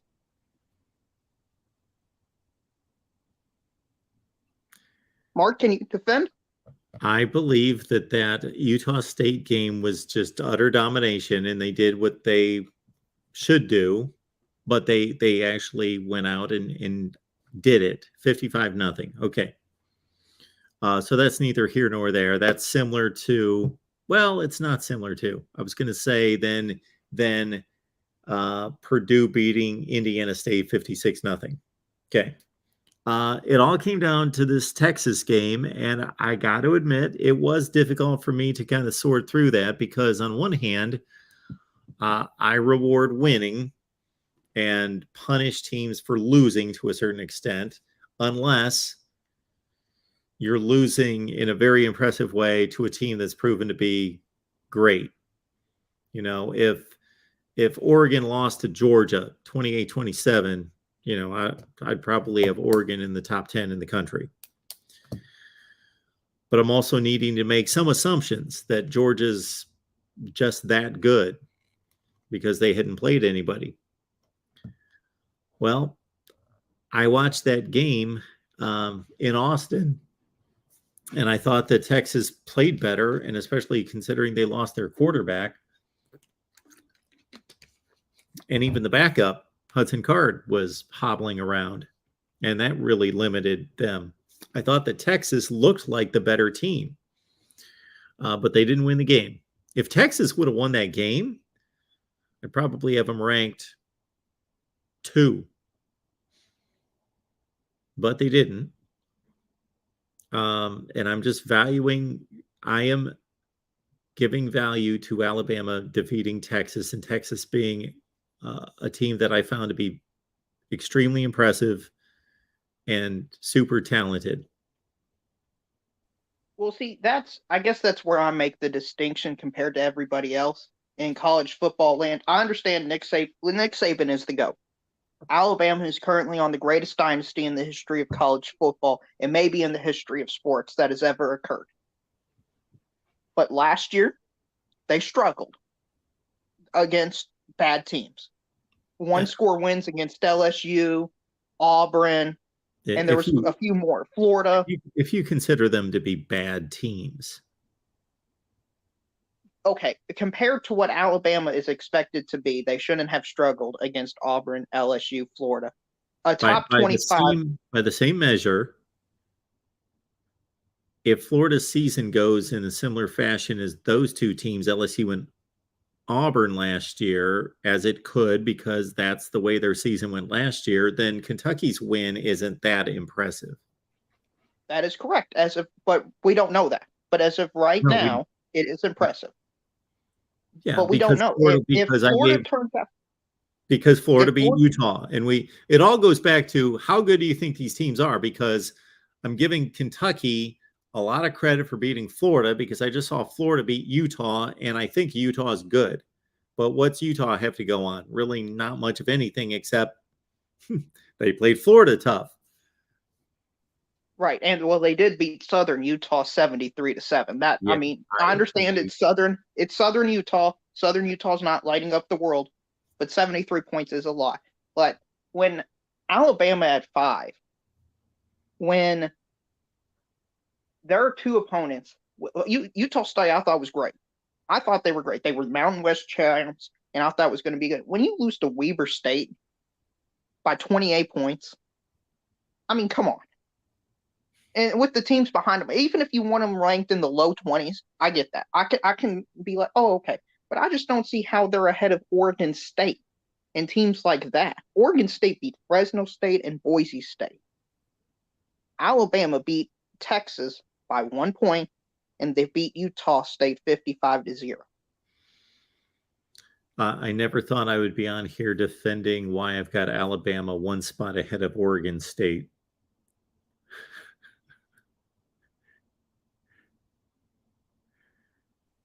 Sorry, yeah. That's what makes college football so great, though, Mark. Well, it doesn't necessarily make college football great. It's apparently what makes my rankings great. Well, that's true. And I never thought I'd be the person saying Alabama needs to be unranked or in the low 20s. But through 2 weeks of play, I just am not sold on the Alabama Crimson Tide if you just look solely what's on the field. You're making a good argument. I understand your argument. And of course, anybody who would just jump into this conversation would think that we're both crazy. But based on the way I rank teams, I totally get your point. But I'm giving significant value to defeating Texas. Okay, Obviously. so I understand. I'm going to clarify for some in the audience who may just there's new people in the new season. So Alabama the next 2 weeks plays Louisiana Monroe and Vanderbilt both at home. Ooh. Even if they dominate, blow the doors off of them, they've got to move down. Yeah. Oh, and it's not because Alabama is great. It's because those teams are terrible. Yeah, and so this is a perfect example to relate this to a couple calls ago when Michael called and he was upset because Purdue dropped out of the rankings after they beat Indiana State. It's not because, let's say Alabama wins these 2 games 50-0. It's not going to be because I'm like, well, they're no good and I'm dropping Alabama. They didn't do anything wrong, but there are going to be a lot of really good games. So whoever wins those games are going to elevate their resume, and it's going to be much better than Alabama's after 4 games. That's exactly right. Now, is Baylor better than Texas? Well, of course, I'm going to answer we don't know that yet, but I'm going into the season, I believed that Baylor was better than Texas. Okay, and BYU beat Baylor. Yeah, at home. At home. I understand it was at home. And overtime. But still, that is a better win than Alabama over Texas. But I'm doing my best to try to, and it's impossible. So I state this to everyone.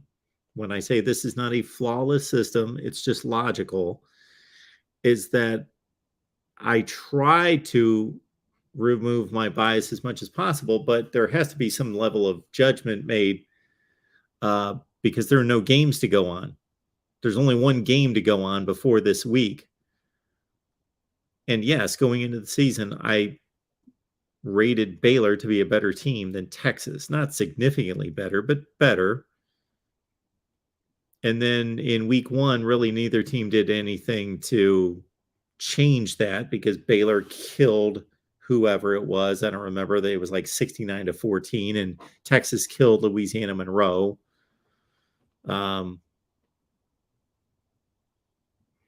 But basically, before overtime was played, that was a tie game.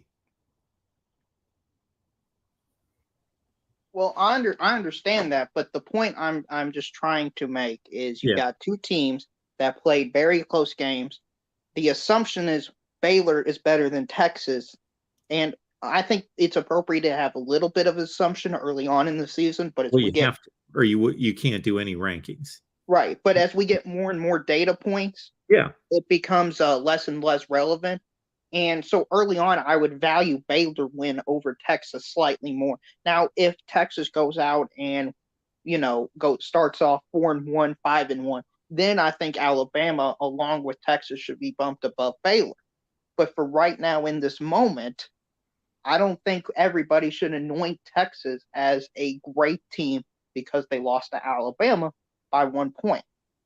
I think we should do the opposite and say, Alabama, you should get struck down a bit because you only beat Texas by 1 point. Well, yeah, you're getting to, at this stage in the season, the crux of the whole matter. When Alabama and Texas, or 2 teams like that, are playing, you can look at it as, oh, we're going to punish Alabama because they didn't look impressive. They barely won. They were a 3-touchdown favorite. They only won by 1 point. They probably shouldn't have won. And they were playing the backup quarterback. And so we're going to punish Alabama, not reward Texas.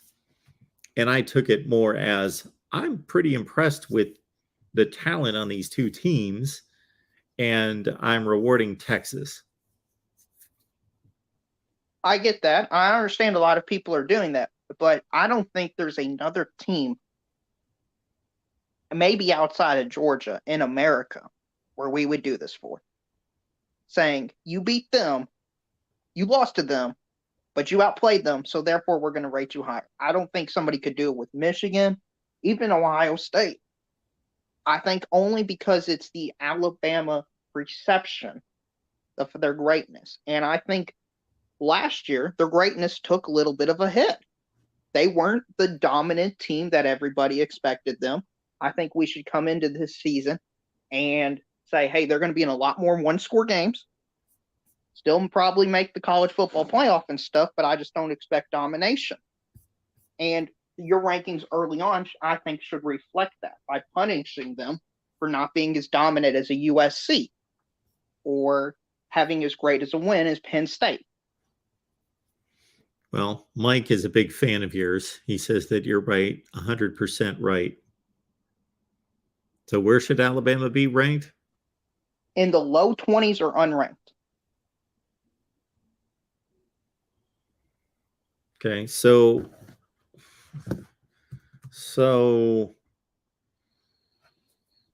I got Kansas at 25. I'd have to look at it here. I'll pull up the video here. Let me look at the bottom of this list. All right. Kansas 25. They beat West Virginia and they're 2-0.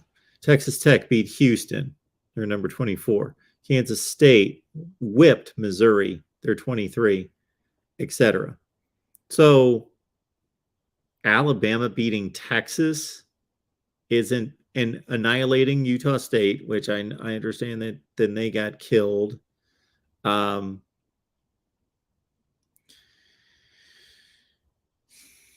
don't think excuse me, you don't think Alabama beating Texas on the road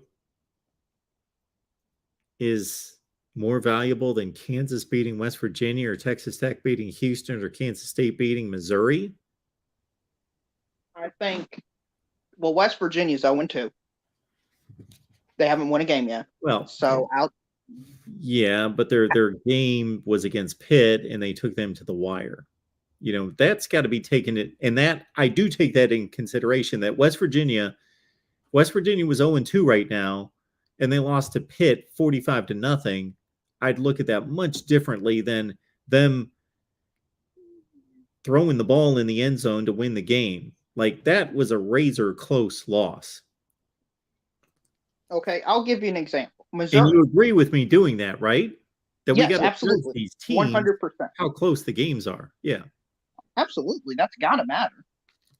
Especially this early on in the season. If we just look and say Team A beat Team B without any nuance, it'd be almost impossible to rank them. Well, yeah, they'd all be like, you take half the country in week one and they'd be ranked number one, and then they'd all be tied. Exactly. So I'll give you an example. Missouri. I don't think they're nearly as good as the team as Texas right now, okay? I'm just going to throw that out there. I think Texas is probably a 7-5, maybe 8-4 type team, while Missouri 6-6, 5-7. Okay. Missouri beat Louisiana Tech 52-24. That's a good result. Louisiana Tech beats Stephen F. Austin 52-17. Okay. So Louisiana Tech has a data point that says they're not as bad as Utah State. So therefore, I would value currently the Missouri win slightly higher than the Texas one.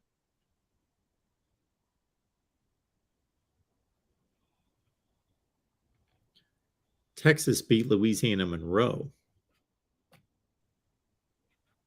Yes, I understand that, but I'm saying for Alabama's ranking, you asked me where Alabama would be and their win is impressive. And I'm saying Alabama beat Utah State. Utah State lost to Weber State. Yeah. Missouri beat Louisiana Tech. Louisiana Tech beat Stephen F. Austin. Yeah. So therefore, at this moment, I think Missouri's win over Louisiana Tech is more impressive than Alabama's win over Utah State. Okay. So therefore, I would have Alabama ranked behind Kansas State.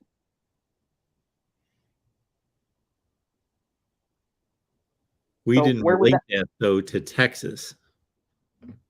Well, I'm doing it individually. I would figure out Texas and figure out where they would fit in, and then I would composite my ranking from there. Who did Louisiana Monroe play this week? Let's see here. We're getting in the weeds now, but Louisiana Monroe. Louisiana Monroe, ironically, plays Alabama, like you just mentioned.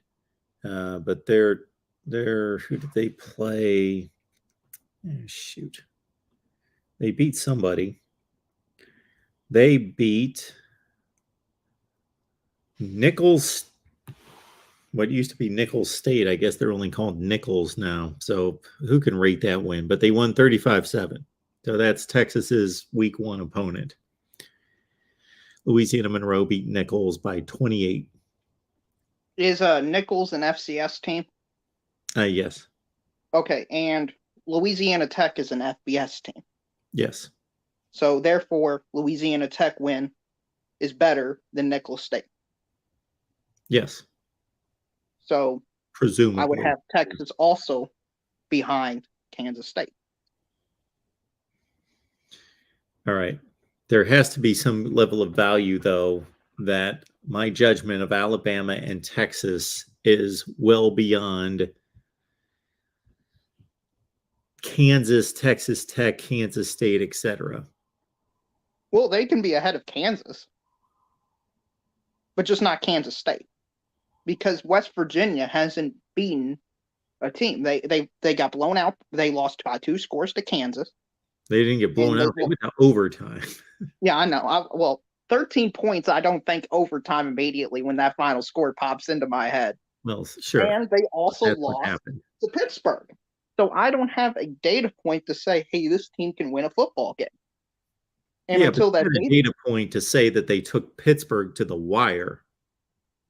Yeah, they're a quality team, but what I value winning above all else, especially this early on in the season. So if we get a little bit into the weeds and it's kind of close, I'll be like, you know what? West Virginia played better than other teams. So therefore they should be slightly higher. I will also say this, and you would have to go through the whole process to understand this. It's much more difficult ranking everybody than it is looking at somebody else's rankings and then figuring out where they might have made a misstep. Oh, I absolutely 100% agree with that. I think you do a really good job. I think you do the best job I see with the rankings. That makes sense. And I understand exactly where you're coming from. But I screwed up with Alabama and Texas. Right. This is one of the only times where I've had a stark disagreement. Now, there's been a few where I'm like 2 or 3 spots difference, but then I realized, you know what, maybe this win isn't as good as I thought it was, or, you know, not every spot is the exact same. So you could have a team at 1 versus 3, and that's a 2-spot difference, or versus 10 and 13, but the 10 and 13 gap is really close compared to the 1 and 3, if that makes sense. Yep.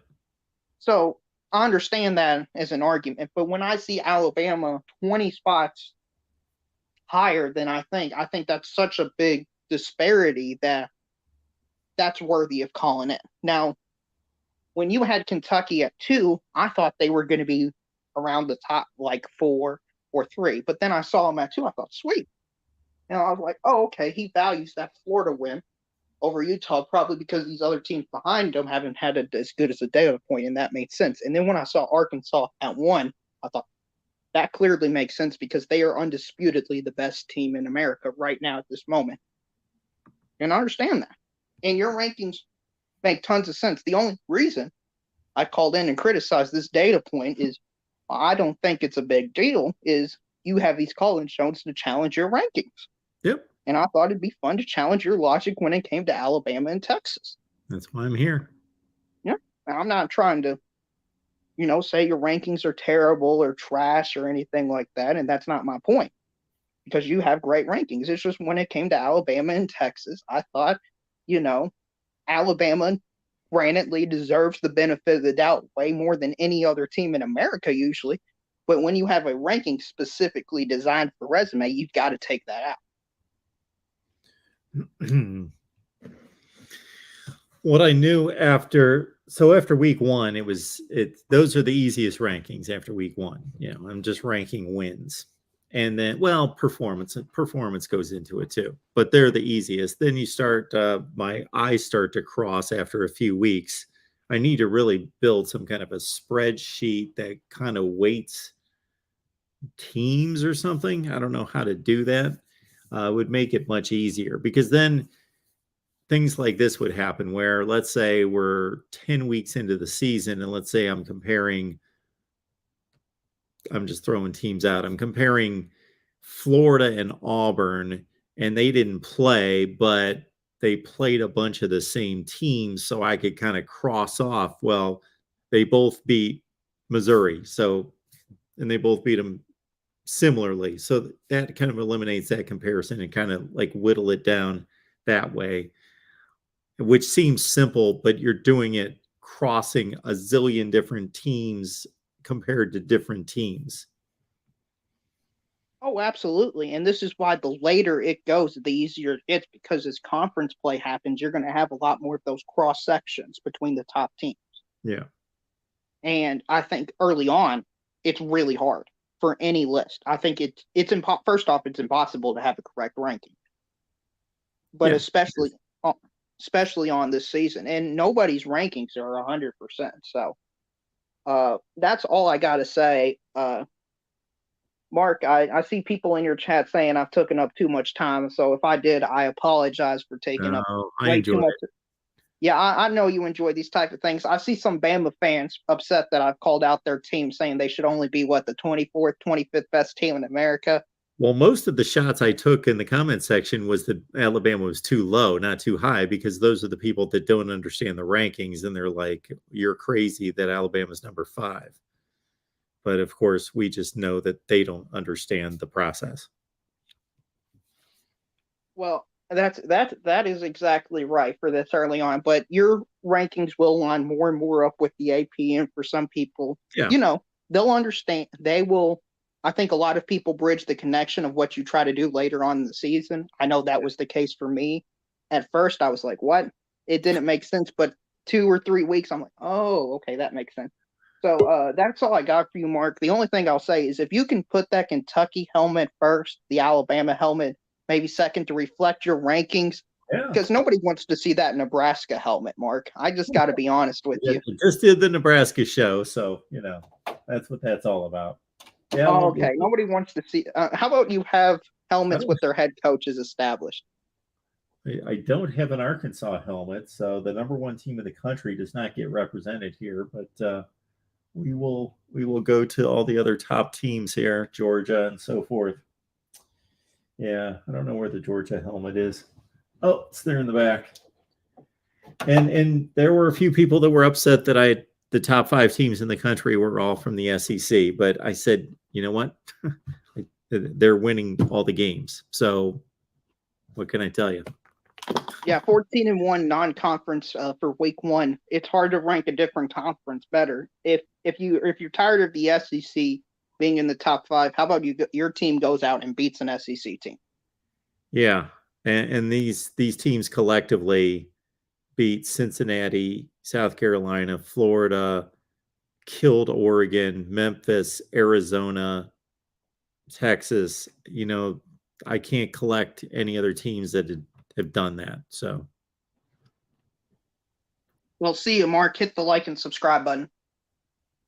Thanks, man. We'll see you. All right, we'll keep it moving here with Nick. Nick, what's going on tonight? I'm doing good. How are you doing, Mark? I am doing just fine. What's on your mind? Just was wondering, do you think this year's national championship, I know last year was I would say it was pretty hectic, how it all panned out, but would you say this year's national championship and even a college football playoff berth, especially with what we saw this last weekend, would you say it's more open than last year?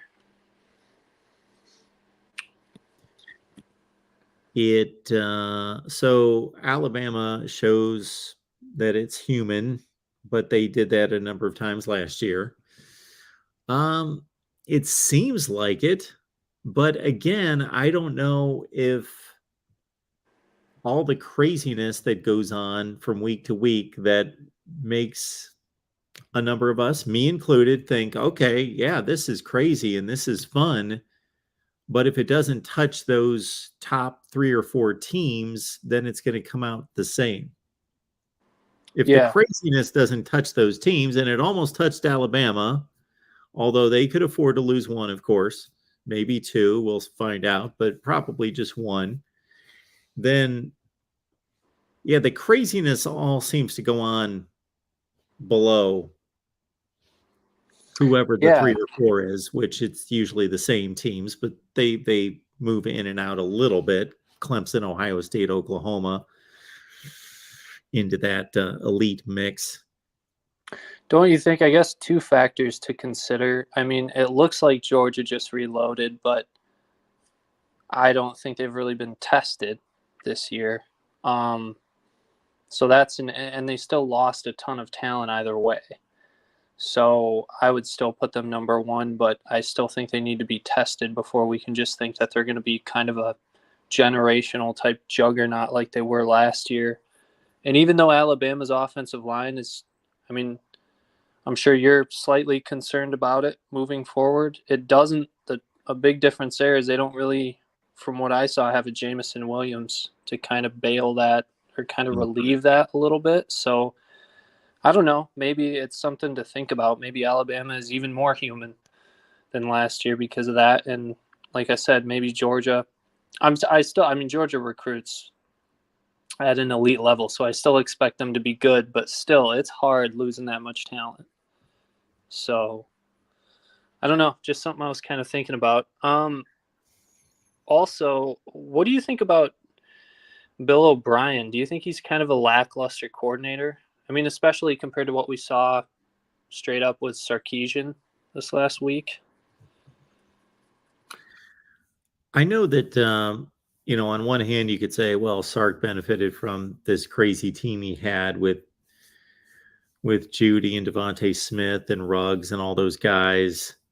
And Mac Jones obviously proved to be really good and is now a starting quarterback in the NFL. But he did draw things up that when they were broken down, and we certainly got to see the overhead view, there were things that Sark drew up that I thought they made sense in terms of creating matchups or set things up for something to be drawn up off of that. Like I did see that. And with Bill O'Brien, I don't know that I have noticed that, or it's been as obvious that he's created as many favorable matchups, or that he sets up a defense to fool them later in a game as well. Yeah, doesn't he seem a little, I mean, I don't want to say he's bad or anything, but doesn't he seem a little just, I don't know if it's inconsistent or predictable. It just kind of seems like, I don't know, it seems like Bryce Young, it seems like he was not doing Bryce Young any favors. So, well, the one thing I will say is that he got Jahmyr Gibbs involved in the passing game, and that was extremely effective. Yeah. Well, I don't know. Like I said, I'm not calling him bad. I was just kind of curious your opinions on him. And then lastly, as far as I know, there's this whole big thing about, or at least of what I've seen about, like, booing Cade McNamara this last weekend. Yeah. I'm assuming most people didn't watch the game because I think it was like 42-0 at half, and it was a all-time late kickoff for Michigan. So, I mean, if they actually were booing him, I think most Michigan fans do not think that's appropriate. But, like, I mean, 2 things to consider. Oh, one thing I noticed, I was watching the game. I wasn't actually there, but I didn't notice a ton of booing until Cade came in the second time. And I think that was when the offensive line started just, like, their blocking was like atrocious for a couple plays, and Cade got sacked and stuff like that. So like, if there was booing, I think it's hard to remember. I don't remember Cade McNamara getting booed the first time he was in the game, but when he got pulled and JJ McCarthy came in and did that 2-minute drive, it was more like just over a minute to score a touchdown. And then putting Cade back in again, I don't know that it's fair to assume that Cade was the one being booed. Like, it could have been, I mean, maybe it was him, but it could have been the offense, because the offensive line looked terrible for a couple plays, like really bad. And I remember just like almost pulling my hair out. I was like, what is going on here? You guys are not protecting your quarterback. But I don't know. Maybe they were booing Harbaugh for putting Cade back in a second time. Like, I just, with the way it looked, I don't know why you would put him in again. So, and then on top of that, one other thing to consider, I mean, there was a rain delay. They did let the fans go back to tailgating, and we all know what happens at tailgating. So, and in a stadium, if it gets quiet, it doesn't take a lot of people all in sync to notice some boos. So, I just don't think, if there's a narrative out there that the majority of the Michigan fan base is willing to or would want to boo Cade McNamara, I think that's ridiculous. Like, the majority of people, even in the Michigan fan base, really appreciate Cade. It's obvious he's rattled. But anyway, one final point, and you can comment on this before I let you go. I do have my personal order of when booing is acceptable, if you're interested.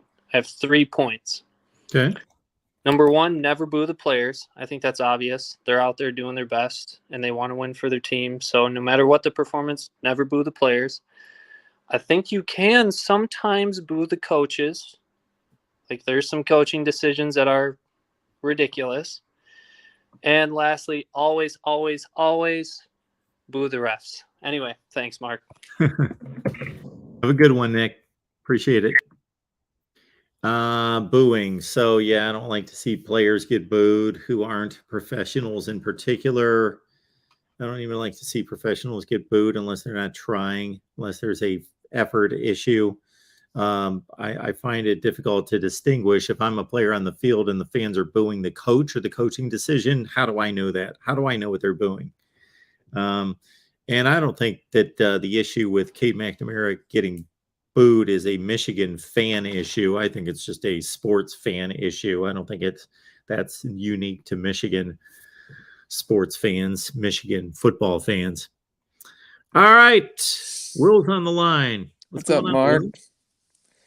Okay, Mark, I was thinking I'll just ask you, fire off some questions today. Sure, I'll take them. So, which program do you think can get back to being a playoff contender first? Colorado or Nebraska? Nebraska. Nebraska for sure? Yeah. Yeah, the amount of support and resources between those two schools isn't close. Isn't close? Okay. Because, like, I know, like, Colorado, they were good with Bill McCartney and Gary Barnett, but you don't think they'll get back to those heights? Well, I have no idea if they will or not. But my projection is that their opportunity doesn't compare to Nebraska's. Mm. Do you think that Colorado is easier to recruit to, or do you think it's a wash between Colorado and Nebraska? Because I feel like Colorado might be a little easier to recruit to, but you don't think so? Based on what? Well, just based on, like, where it is. I mean, I feel like no one my age, I'm like, yeah, let's go to Nebraska. But, like, Boulder is, like, kind of a nice little area. But well, yeah, it's a scenic. I've spent a lot of time in Colorado, actually, and yeah, it's a beautiful place. I've contemplated living there. Yeah, it's a beautiful place. Mm-hmm. In location has something to do with it in regards to, I know that, a lot of players want to stay south because it's warm, or go out west because, meaning California, because it's warm, or Arizona. But in terms of climate, don't know that there's a whole lot of difference there. It's really sunny in Colorado. But anyway, yeah, it's a cooler place to be from that standpoint. If you love the outdoors, Denver's a big city. You can get, that's one thing that I thought it was attractive because I like nature, but I also like city life. I like a combination when you've got both there as opposed to Nebraska. And I'm not going to cut on Nebraska because I've spent basically zero time in Nebraska. The only time I've ever been in Nebraska was to cover the College World Series. So I was only there, at a baseball stadium for 4 days or 5 or whatever. It was longer than that. Anyway, but to compare those two, Nebraska's right now in the process of building beautiful new facilities. They pack the place out. They've got NIL lined up. They've got the tradition and the brand and all of that way over Colorado. And how many wins does Brian Harsin need to keep his job this year, you think? That's a great question. Because I don't know if he cleared his name to the satisfaction of everyone and it's just like, okay, clean slate, you're a new coach, go get him. Or it's kind of like, we didn't really find too much out or anything out, but you kind of dragged us through the mud and this is kind of a bad situation and we really don't like you. But you got to keep your job. And so anything that we can use to get rid of you, we're going to. I would think that he should keep his job if he goes 7-5. And do you think that Jimbo is in danger of losing his job anytime soon? I think maybe you might have touched on that before, but I was wondering. Yeah, well, I would have said no before, but now just considering this loss to Appalachian State is pretty embarrassing and things aren't going great. And even if they improve, they're playing much better teams going forward. They could have an ugly record. And even though this recruiting class this last year was really good, the one coming up in 2023 that's going to be signed in December right now is not shaping up as a great class. I expect it to be better, but it's fringe top 25 right now. So let's say it only rises to 18th in the country and they just went, could they really go? So they're gonna play two more easy out of conference games. Then let's say they go. Could they go 2-6 in the SEC and finish 5-7? Let's not even make it that bad. 6-6. They go 6-6, and they only bring in the 18th best recruiting class in the country. This is his 5th season, and at Texas, there's no consideration given to money, even if they got to pay him $35 million or whatever it is. It's like really high. It's like 90 million. Is it like 90? Yeah, wow. Well, 90 million sounds like a crazy figure to you and I, but I don't know that 90 million at Texas A&M, but for Texas money is much different than Florida State shelling out in the low 20s for Willie Taggart. Yeah, it's 95.6. But I also feel like these recruits, like I know they probably got paid a lot, but I feel like they could definitely transfer out too from the class, and that would hurt them a lot. No, they're high 4 and 5 star guys. Lost my thought. Oh, what was I going to say?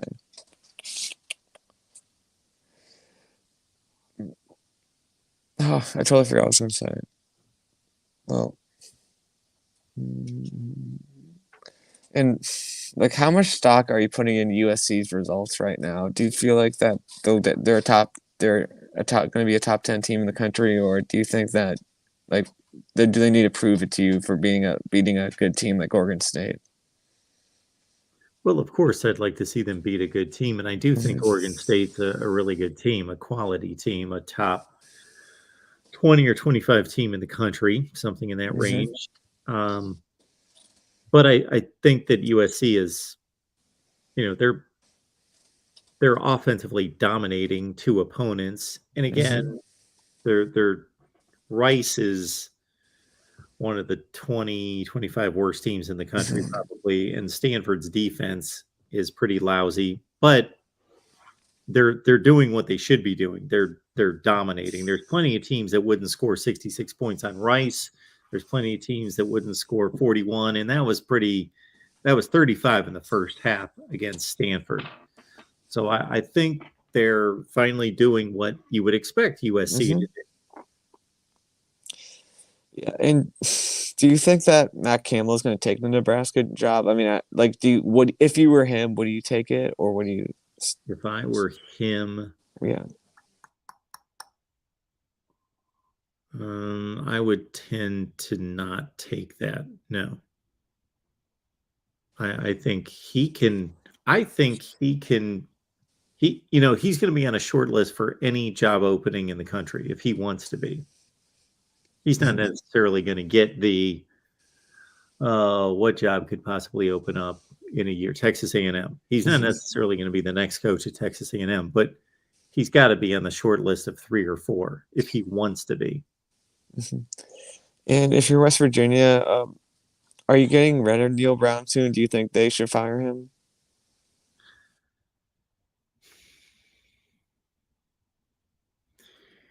If you look at what West Virginia produces over the last several decades, it's I think we don't give West Virginia football enough credit because it's been a consistent winner, regardless of who's been the head coach. They win 8 or 9 games, pop up with a big season every once or twice a decade, and so to be 3 games under 500, and this is now his 4th season. This is his 4th season. Yeah. So the only decent season he had was the COVID year, 6-4. Yeah, I think that if they don't improve this year, and they're obviously off to a bad start, then it's time for him to go. Would you like to see Jimbo at West Virginia? I feel like that would be fun. Yeah, it would be fun. He'd be back at his old stomping grounds where he grew up. Is he a West Virginia alum? Yeah. Okay. Sure. They're not going to pay him $95 million, but yeah. And who do you think right now is the 3rd best team in the SEC? The 3rd best team in the SEC is, I would love to see Mississippi State and Kentucky play, and Tennessee in that mix. Love to see Tennessee and Kentucky play too. Probably Kentucky, but I think Tennessee's going to have something to say about it. And Arkansas. Whoa! There's your team. My bad. I missed Arkansas. Arkansas is the 3rd best team in the SEC. Then I'm looking at Mississippi State, Kentucky, and Tennessee. Yeah, Arkansas. Do you think that Arkansas, because they're both at home, Arkansas to beat Alabama or Kentucky to beat Georgia? What do you think is more likely? Arkansas to beat Alabama. Do you think do you think that's, I don't know. I feel like that definitely could happen if Alabama plays the way that they did against Texas. So I was about to make fun of you for saying definitely could happen. But I say the same thing from time to time, and then I slap myself kind of proverbially in my mind to say, Mark, that didn't make any sense. Definitely could happen. Yeah, I still believe Alabama's a better team. They played a close game in Tuscaloosa last year, 42-35. Fake field goal. Yep. I think back to Brett Bielema had a team at Arkansas that should have beaten Alabama. They fumbled inside the 15-yard line. Was that of like 2014? 2014? 13 game. Yeah. Was it 2014? That sounds right. Yeah, somewhere in that range. Yeah. Um, anyway, 2014 or 16. Um, yeah. I think Arkansas, they're going to play them at home. I think they've got a 25-30% chance of winning. And do you think for sure, do you think there's a shot that Minnesota could go 11-1 in the Big Ten? I'm trying to think who they play in the East. I know they've got Michigan State. I think that's their one difficult game, and I think they have two easy ones beside that, I think. I don't think there's a high possibility or a high probability of that happening, but is it possible? Sure, it's possible. They could have some kind of magical season where, they're winning a lot of close games. I still wouldn't believe that they're that decidedly better than Wisconsin or Purdue in particular, but sure, they could possibly make that happen. Yeah, because I don't know. I definitely want the Big Ten championship to be competitive because it just wasn't competitive last year, and that was a bummer as a neutral fan. Yeah. They went 10-2 in 2019, and they weren't a great team, but they won a lot of competitive games. And so they've got Rutgers. Oh, they've got Penn State and Michigan State on the other side, and Rutgers. I mean, I think they can win like 2 out of those 3, possibly. Yeah, they could. Mm-hmm. Just depends how good Michigan State is, because we haven't seen them play a Power 5 team yet. No. Yeah, and they rode Kenneth Walker a lot. So, what's this guy? What's their running back's name now? Is it Berger? Jalen Berger. Yeah, he has big shoes to fill, and see if we can fill them Saturday night. That's it. Mm-hmm. All right, Will. Anything else? We have to beat Cal. I can't live with myself if we lose to Cal this week. We really got to beat Cal. Absolutely. Wow. Yeah. Well, hopefully the offense gets it together. There's a lot of things that they got to do to be a 9-1 team, but I still have belief that we can make something out of the season. But who is your backup quarterback now? Steve Angeli, who I have no faith in at all. I mean, he looked well against the spring game, but he's playing against third stringers and walk-ons, so yes. Yeah. And also Ron Paulus III is now the third string. Okay. Yeah. His dad's the director of football ops and played a while back. But yeah. All right, Will. All right. Well, have a great rest of your night. You too. All right. Ordinary Guy reminded us, Jalen Berger, Jarek Broussard, the 2 transfers are the Michigan State running backs. J-Dub, what's going on tonight? Well, a little bit of clarification here. Yeah. Or hopefully some clarification. I can't speak for him, of course. Matt Campbell is KNOTT, not taking the Nebraska job. Not happening. And it doesn't matter what kind of money they throw at him. He's not going to Nebraska. He's not going to go to Nebraska and start all over again, having to do what he's been able to do at Ames. It would be the Ames process all over again, but he'd go back in time 5 years and have to start all over again. I don't think he'll do that. I know Matt and Erica. I've spoken with Matt and Erica a couple of times. They've got a young couple in their 40s. They got 4 young kids. Yep. Their oldest daughter just started high school here at Gilbert, which is a suburb of Ames. They're from, you're an Ohio boy. He's from Massillon or Massillon, or however you want to pronounce it. Massillon. Yep. Yeah. His coaching pedigree is Toledo, Mount Union, Bowling Green, now Iowa State. He turned down the Lions when the Lions threw millions of dollars at him. He's a Midwest guy. He's not going to go south. He's going to stay somewhere in the Midwest. And it wouldn't surprise me if he's just one of those guys that just, a lot of people said to Jeff Brom a couple of years ago, man, get out of Purdue. Your ticket's hot. You're not going to be any hotter than you are right now. And Brom said, I kind of like where I'm at, and he stayed there.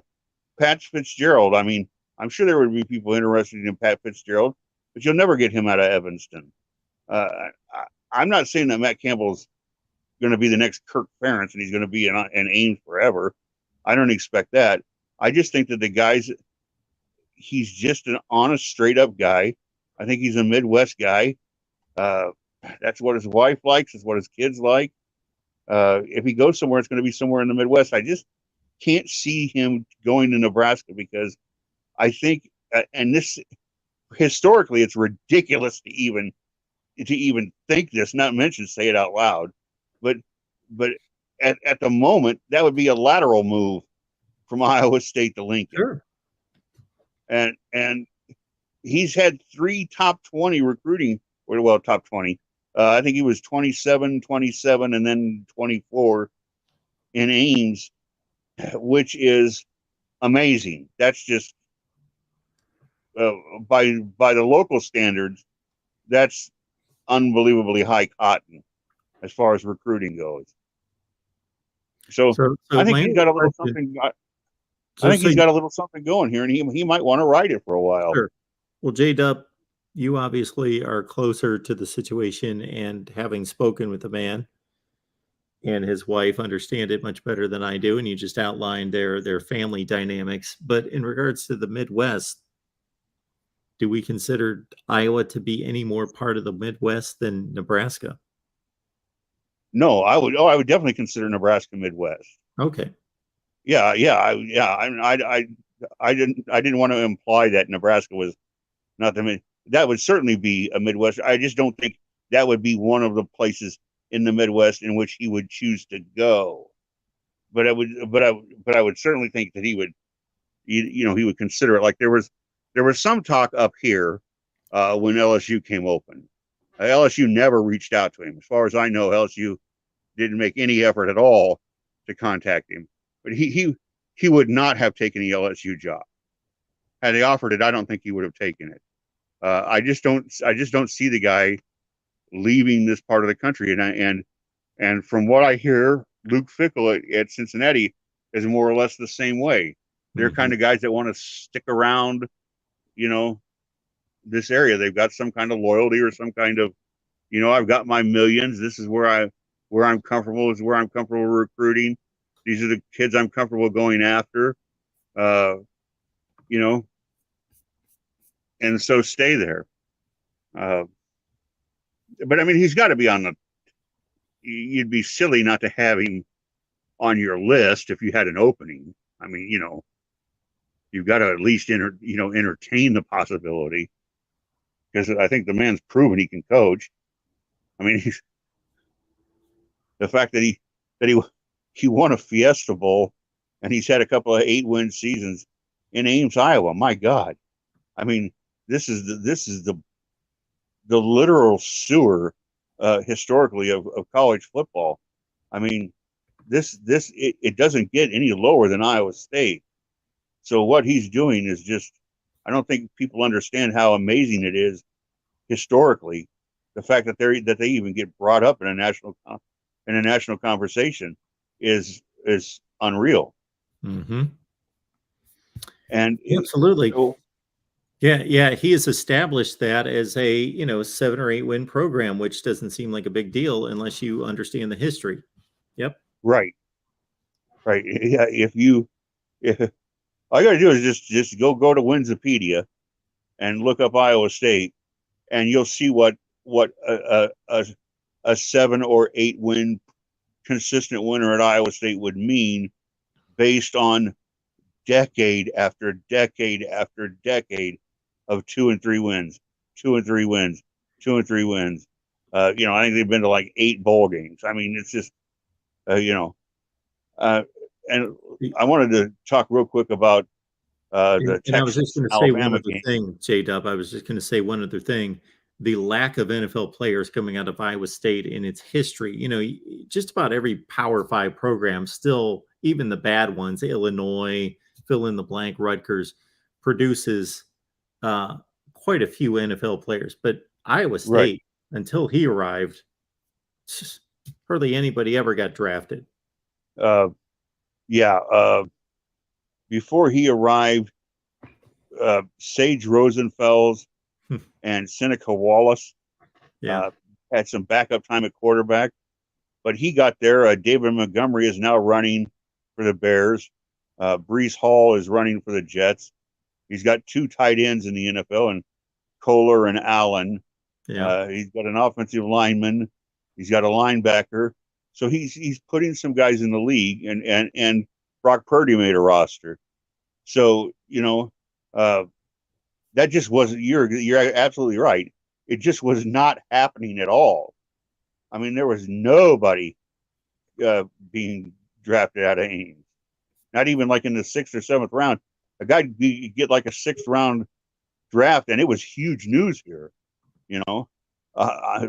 Especially, you know, counter that with Iowa, who does produce a fairly steady retinue of NFL players. So then, you know, their biggest, you know, their in-state rival is Iowa State, and they're producing none, you know. So yeah, that's very true. Well, I wanted to just briefly touch on Texas Bama and give all sorts of mad credit to Sarkisian and Gary Patterson. Patterson, who was one of my favorites in the Big 12. I was sorry to see him leave TCU.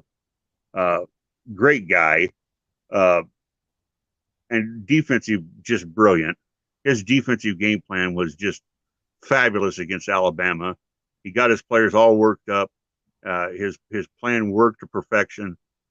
He made Alabama look silly, and made them look very human, as someone said earlier. And Sarkisian did just enough to keep the defense off balance. And then here's Alabama with Bill O'Brien, who I can't run out of Tuscaloosa fast enough. He's pedestrian. He's emasculated the offense. You're the University of Alabama. You have a deck of cards to gain a first down. You have to go about the length of a deck of cards, and you snap the ball 5 yards back to the quarterback and hand it to a standing still running back to make him run 5 yards to the line of scrimmage to try to gain that deck of cards. No, you don't. You line up underneath the center and you just mash forward. He's emasculated the offensive line.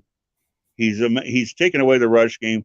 Jason McClellan, on a great zone blocking play, houses it from 81 yards out, runs away from everybody, runs away from the Texas secondary, leaves him in his dust. And he can't, and you know what happens after that? He touches the ball 3 times. He takes the ball 81 yards to the house, and he touches the ball 3 times after that. Yeah. O'Brien in the national championship game, we had 7 snaps inside the 10-yard line. We didn't run it once. There were 7 snaps with 7 consecutive passes inside the 10-yard line. What? And I know I can speak for Alabama fans. If I'm going to die on the hill of the offense didn't get it done, I'm going to die on the we couldn't run the ball hill, but we tried. Yeah. I'm not going to die on the fade pass was a little too tall for him. No, I'm going to die on your defensive line stuffed us. That run the ball. And he's got the backs there to do it. I'm not going to question Saban. He's the GOAT. But to me, the very plain vanilla play calling, and I'm not trying to make an excuse, because Texas deserves 100% of the credit for making Alabama play the way they played. but O'Brien didn't do anything to help the team, and Bryce Young just saved his bacon.